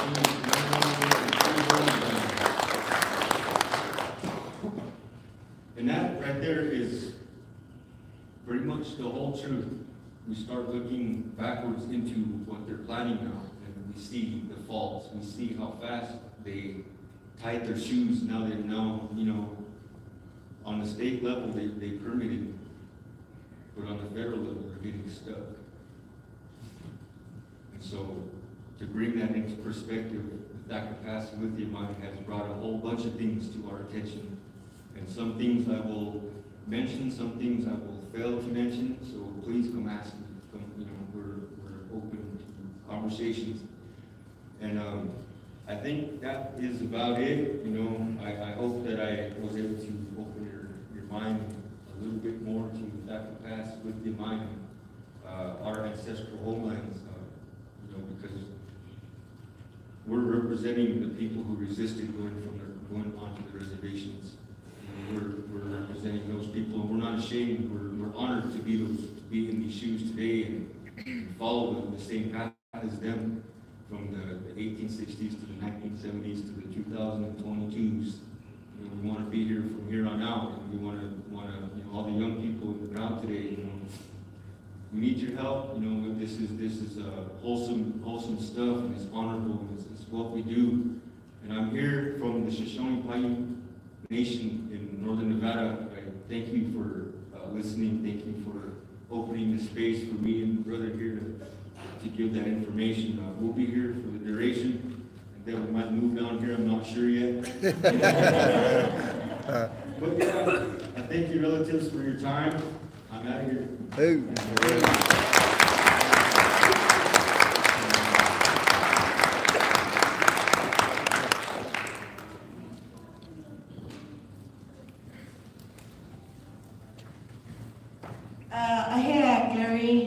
Thank you for sharing your fight. You know, all of our fights entwine with one another.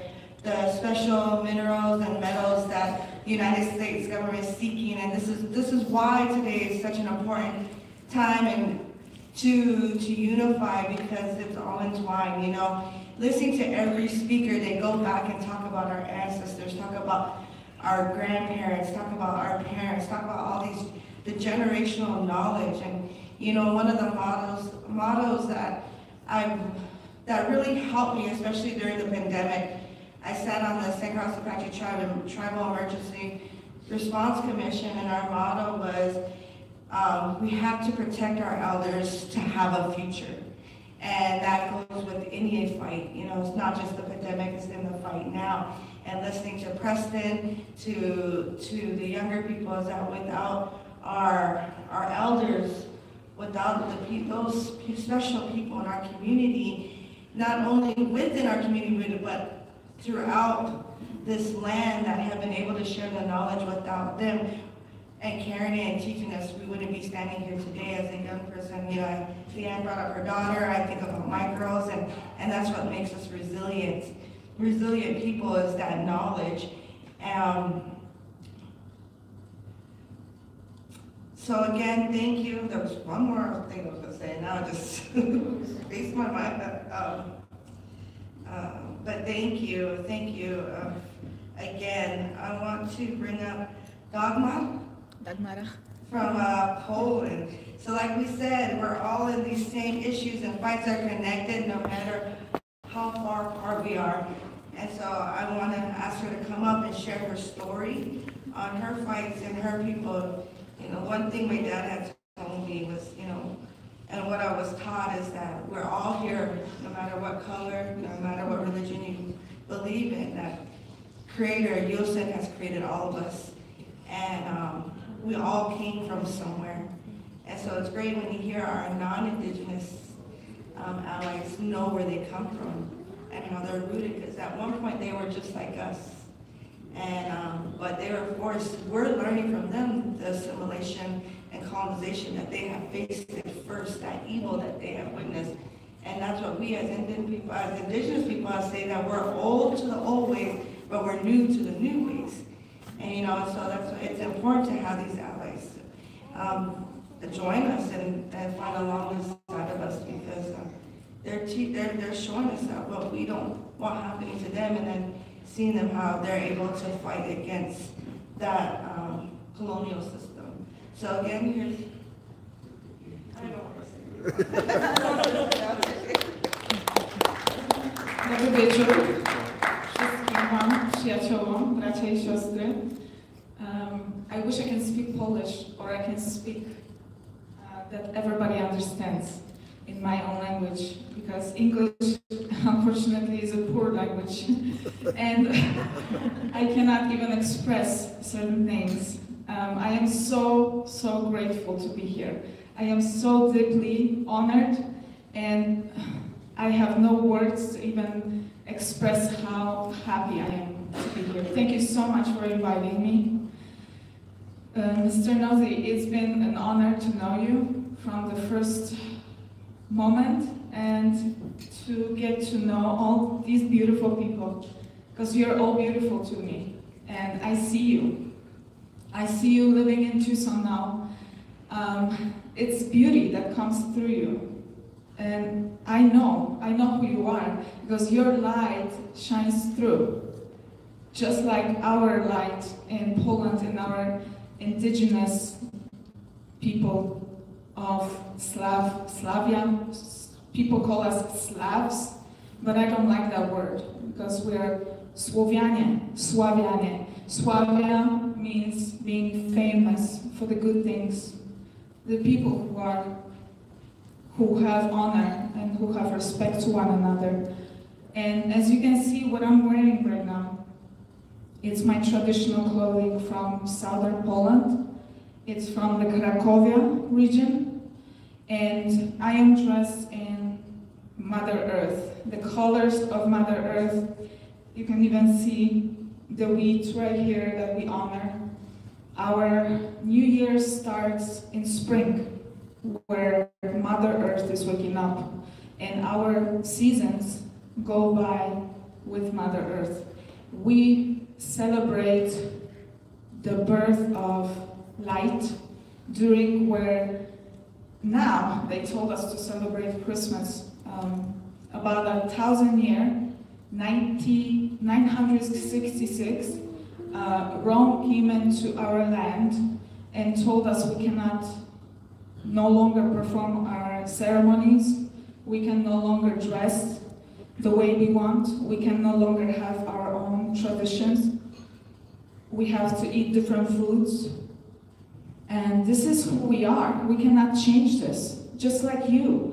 You are the same. We're all connected with Mother Earth. Our food, we cannot stop eating the food that our ancestors ate. We cannot stop the rituals, the ceremonies, and I do respect your ceremonies, and I would never do them, because I know this is yours, and I have my own. And I want to let you know that we've been fighting with the same people you've been fighting with. The same people are trying to steal the resources, and our sacred spaces are no longer accessible. Most of them are covered either with churches or mining companies. And we know where the places are because of our language. Our language is thousands of years old, over 10,000 years old. And we know where we came from, but unfortunately, when I was born during communism, and our books, they didn't tell us the truth. They told us that we are just workers, that we have to follow their rules, that we have to follow their agenda. And in our hearts, we knew this is not right. We knew we're connected to much higher power that we should follow, because we're all connected with the Creator, with the source, with the light. And what they're telling us is so weird and so unaligned with us, we cannot accept that. So we fought, and we fought. And I have a letter to read from our friends from Poland. I would like to share with you. Polska Narodowa Rada Kamratów. Polish National Council of Comrades to all indigenous nations of Earth. Dear representatives of all indigenous tribes of the earth, the Polish National Council of Comrades, on behalf of the Polish nation, would like you to join our voice at this important meeting of people for whom prosperous future of our Mother Earth is a priority. And here I want to tell you, there's no such word as prosperous in Polish. We don't even use that word, prosperous. It sounds like it's connected with money, right? That's a completely different meaning. What we feel is the enrichment of Mother Earth that does not connect with money. We, Poles, are the heirs of the Lechids, peoples of Central and Northern Europe. Our history is remarkably similar to that of indigenous people of both Americas. Like you, we were once numerous, powerful, and covering a large part of our continent, currently pushed to the role of enslaved under the yoke of superior authorities of the European Union and the Polish-speaking government imposed on us. They're only Polish-speaking, nothing else. Whose actions clearly indicate that the well-being of the Polish nation is not in their interest. The motto of this meeting, water, an essential substance for the preservation of life on our planet. A good that should be available to every human being, regardless of their origin, race, or wealth. Water, which the Creator of man gave in abundance, for free, to all, without exception, is now licensed, sold, rationed. There are institutions claiming the right to our common good, to water. The Polish-speaking government has handed over the management of Polish waterworks to the Israeli company Tahal Group.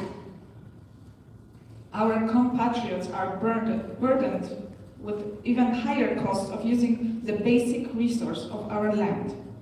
Increasingly, difficult access to water necessary for life is one aspect, but unfortunately, we also need to focus on its quality and its continuous, also intentional pollution. These are difficult issues because for years, planes sprayed over our heads with poisonous substances which got into our lakes, rivers, and even groundwater. Moreover, waterworks treat water with chlorine, fluoride, and other poisonous substances for our good. Our nation is currently facing yet another challenge. The administrators are selling off our natural resources. Never in Poland's history has such a predatory policy been pursued. Our ancient forests are cut down. They were always sacred and protective places for our ancestors. Forests are being destroyed by mass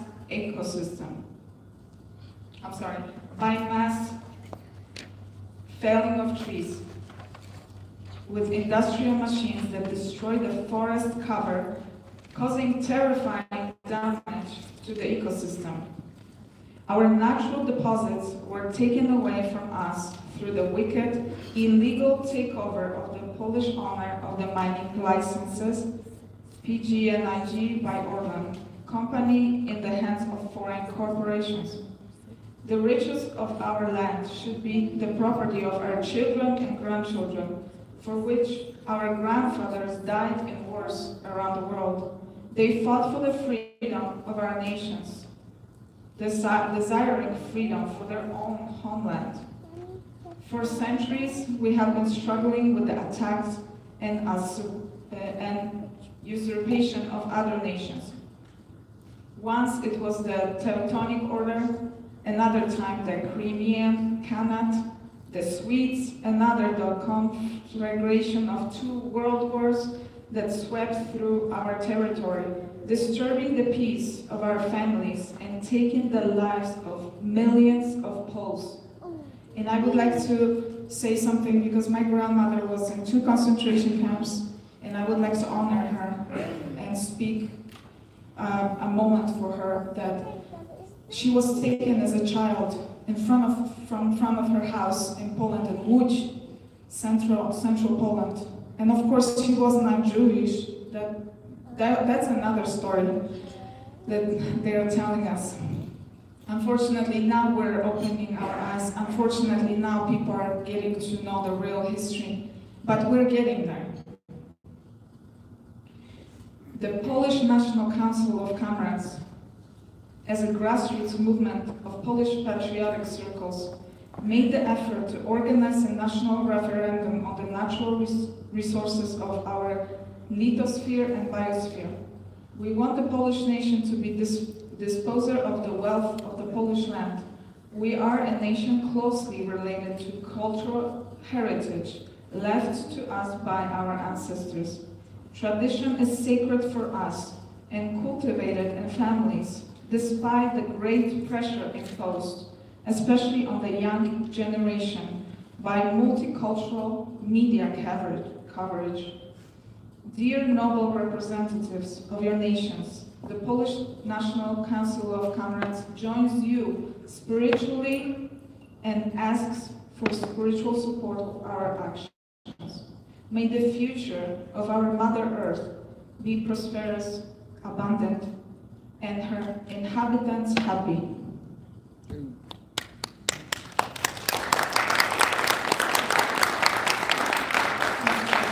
I would like to read a poem, if you don't mind.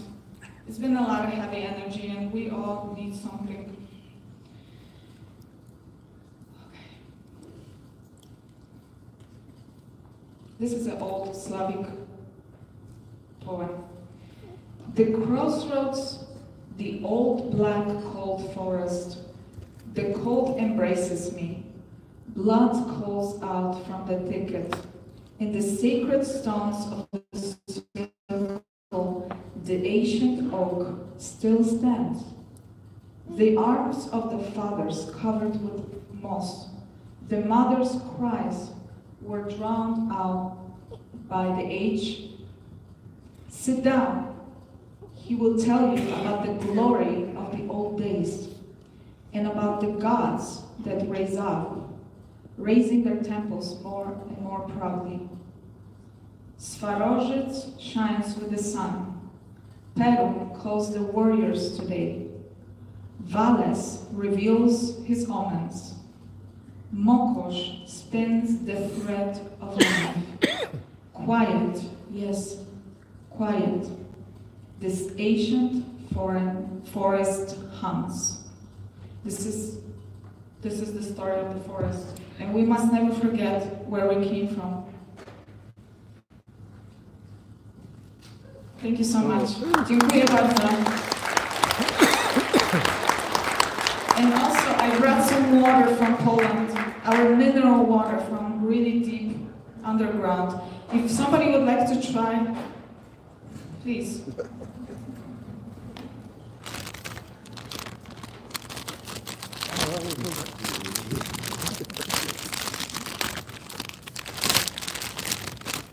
Thank you, Debmara, from Poland. I think one of the things that you share with us is that,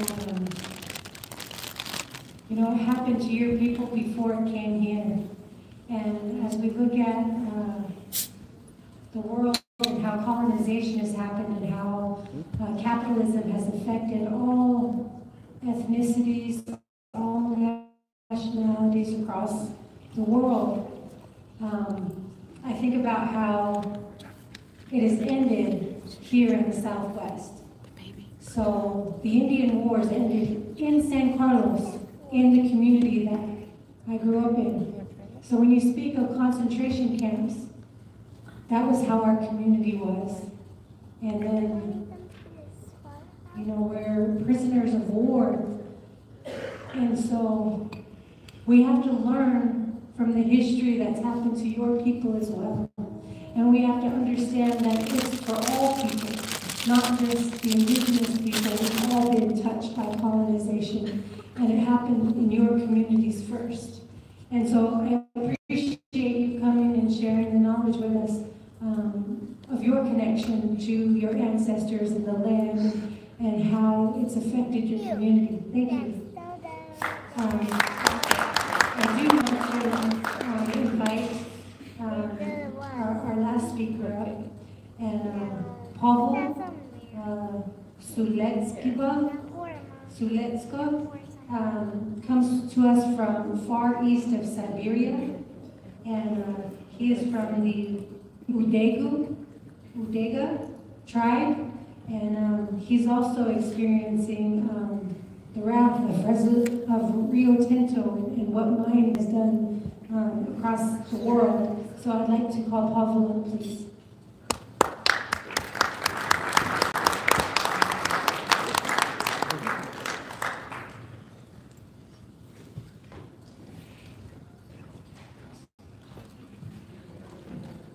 Bagdefia Gadere, Bir Pavel Sulejdiga, Site Pavel Sulejdiga, De Elena Kugut, Asasa. Good evening, brothers and sisters. My name is Pavel Sulejdiga Jr., son of Pavel Sulejdiga, indigenous rights activist of Russia, leader and elder of Udega people. We come from far east of Siberia, a very cold place. Our people continue a traditional way of life. We are hunters, fishermen, and gatherers. We live on Bikin River, which scientists call Siberian Amazon because of its biodiversity. Unfortunately, my father is not feeling well today, so he asked me to share one of the stories indigenous people of Siberia went through not long time ago. And for that, I will need help from Anya, the translator. Thank you.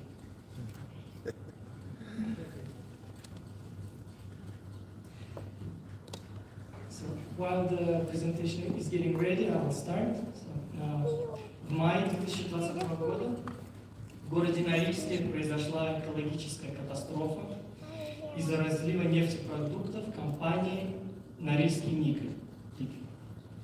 In May of 2020, in the city of Norilsk, there happened a very huge ecological catastrophe. And this was because there was an oil spill of the company called Norilsk Nickel. Компания Норильский никель известна как самая большая компания по добыче никеля, палладия и других металлов, связанных с зеленой экономикой. This company is the largest in the world for mining of palladium, nickel, and other minerals that are mined for the so-called green economy. Норильск занимает 25% международной торговли по продаже никеля и 80% по продаже палладия. This company sells 25% of the world's nickel and 80% of the world's palladium. Эта компания работает на территории коренных народов. This company does their work on the territory of indigenous peoples. И когда разорвался резервуар с нефтепродуктами, все ушло в реку, на которой живет народ.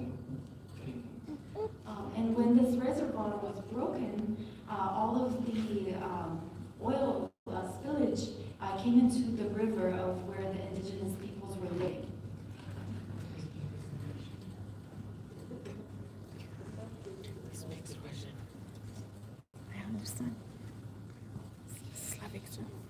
Все жалобы коренных народов закончились ничем, и тогда было принято решение провести акцию, международную кампанию по этой проблеме.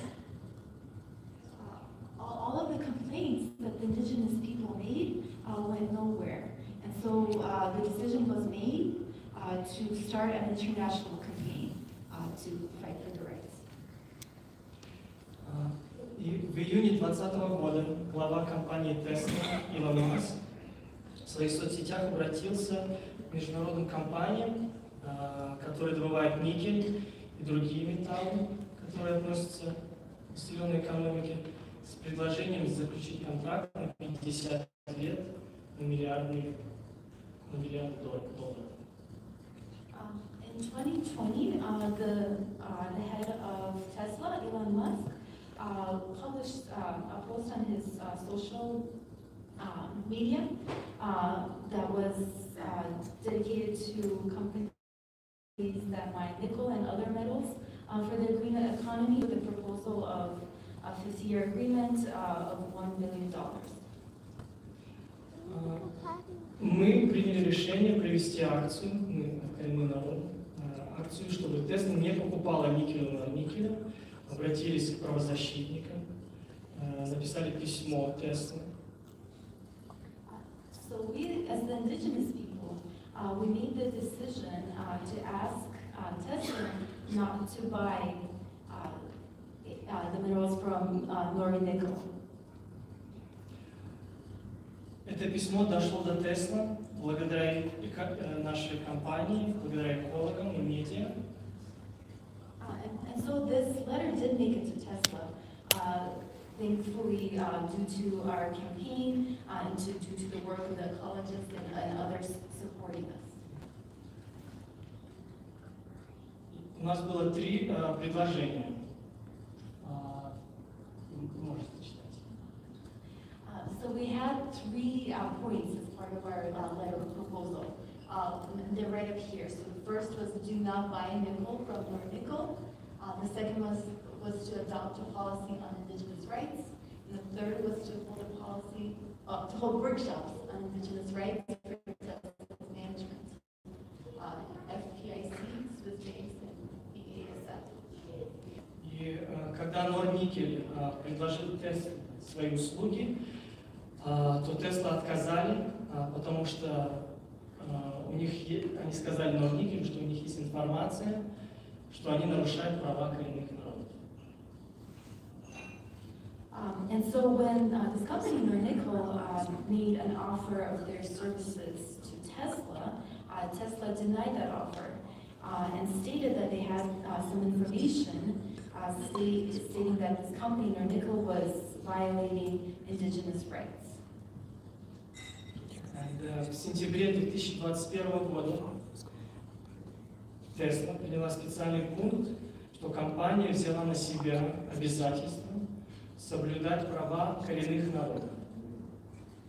And then in September of 21, Tesla made this very special decision and took upon themselves the responsibility of protecting indigenous rights. После делегация коренных народов России встретилась с представителями швейцарских банков и правительства Швейцарии. потому что их банки были инвесторами Норники. After this, a delegation of Russian indigenous people met with the Swiss banks and the Swiss government because their banks were investing in this company, Nornico. Я могу сказать, что один из банков полностью продал акции Норникеля и перестал инвестировать в эту компанию. And I can say that one of the banks completely, fully sold their shares of this company and stopped investing in it.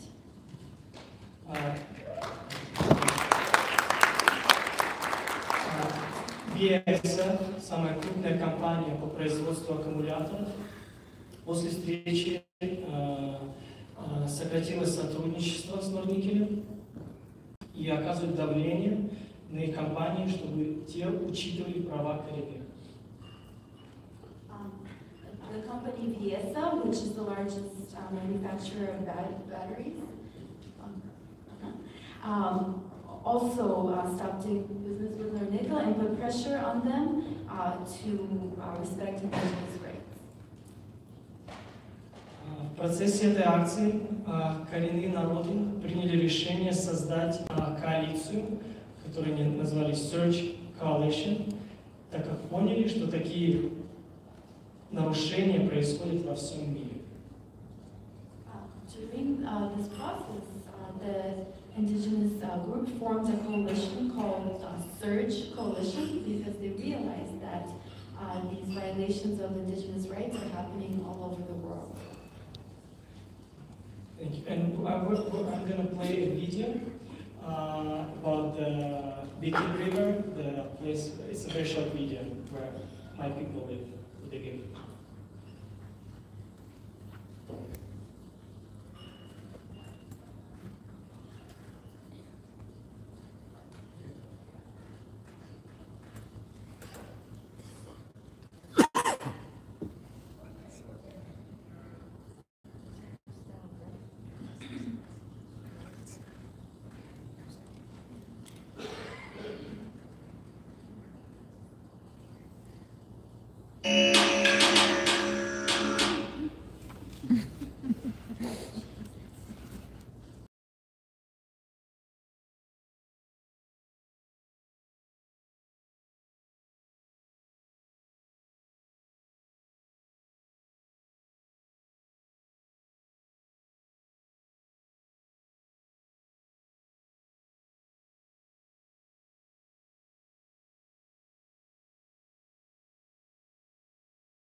Thank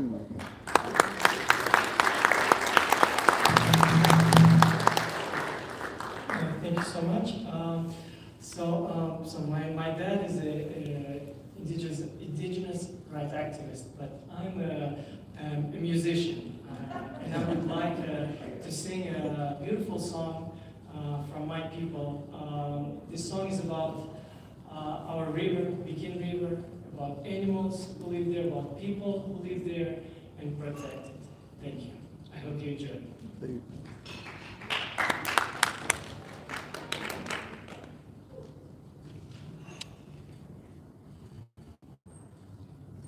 Течет века, Бикин река, через заломы и снега, и мы плывем по той реке, где капитаны УДГ, Сулянзига и Гианка, Ялунзига и Суанка, ее священные берега.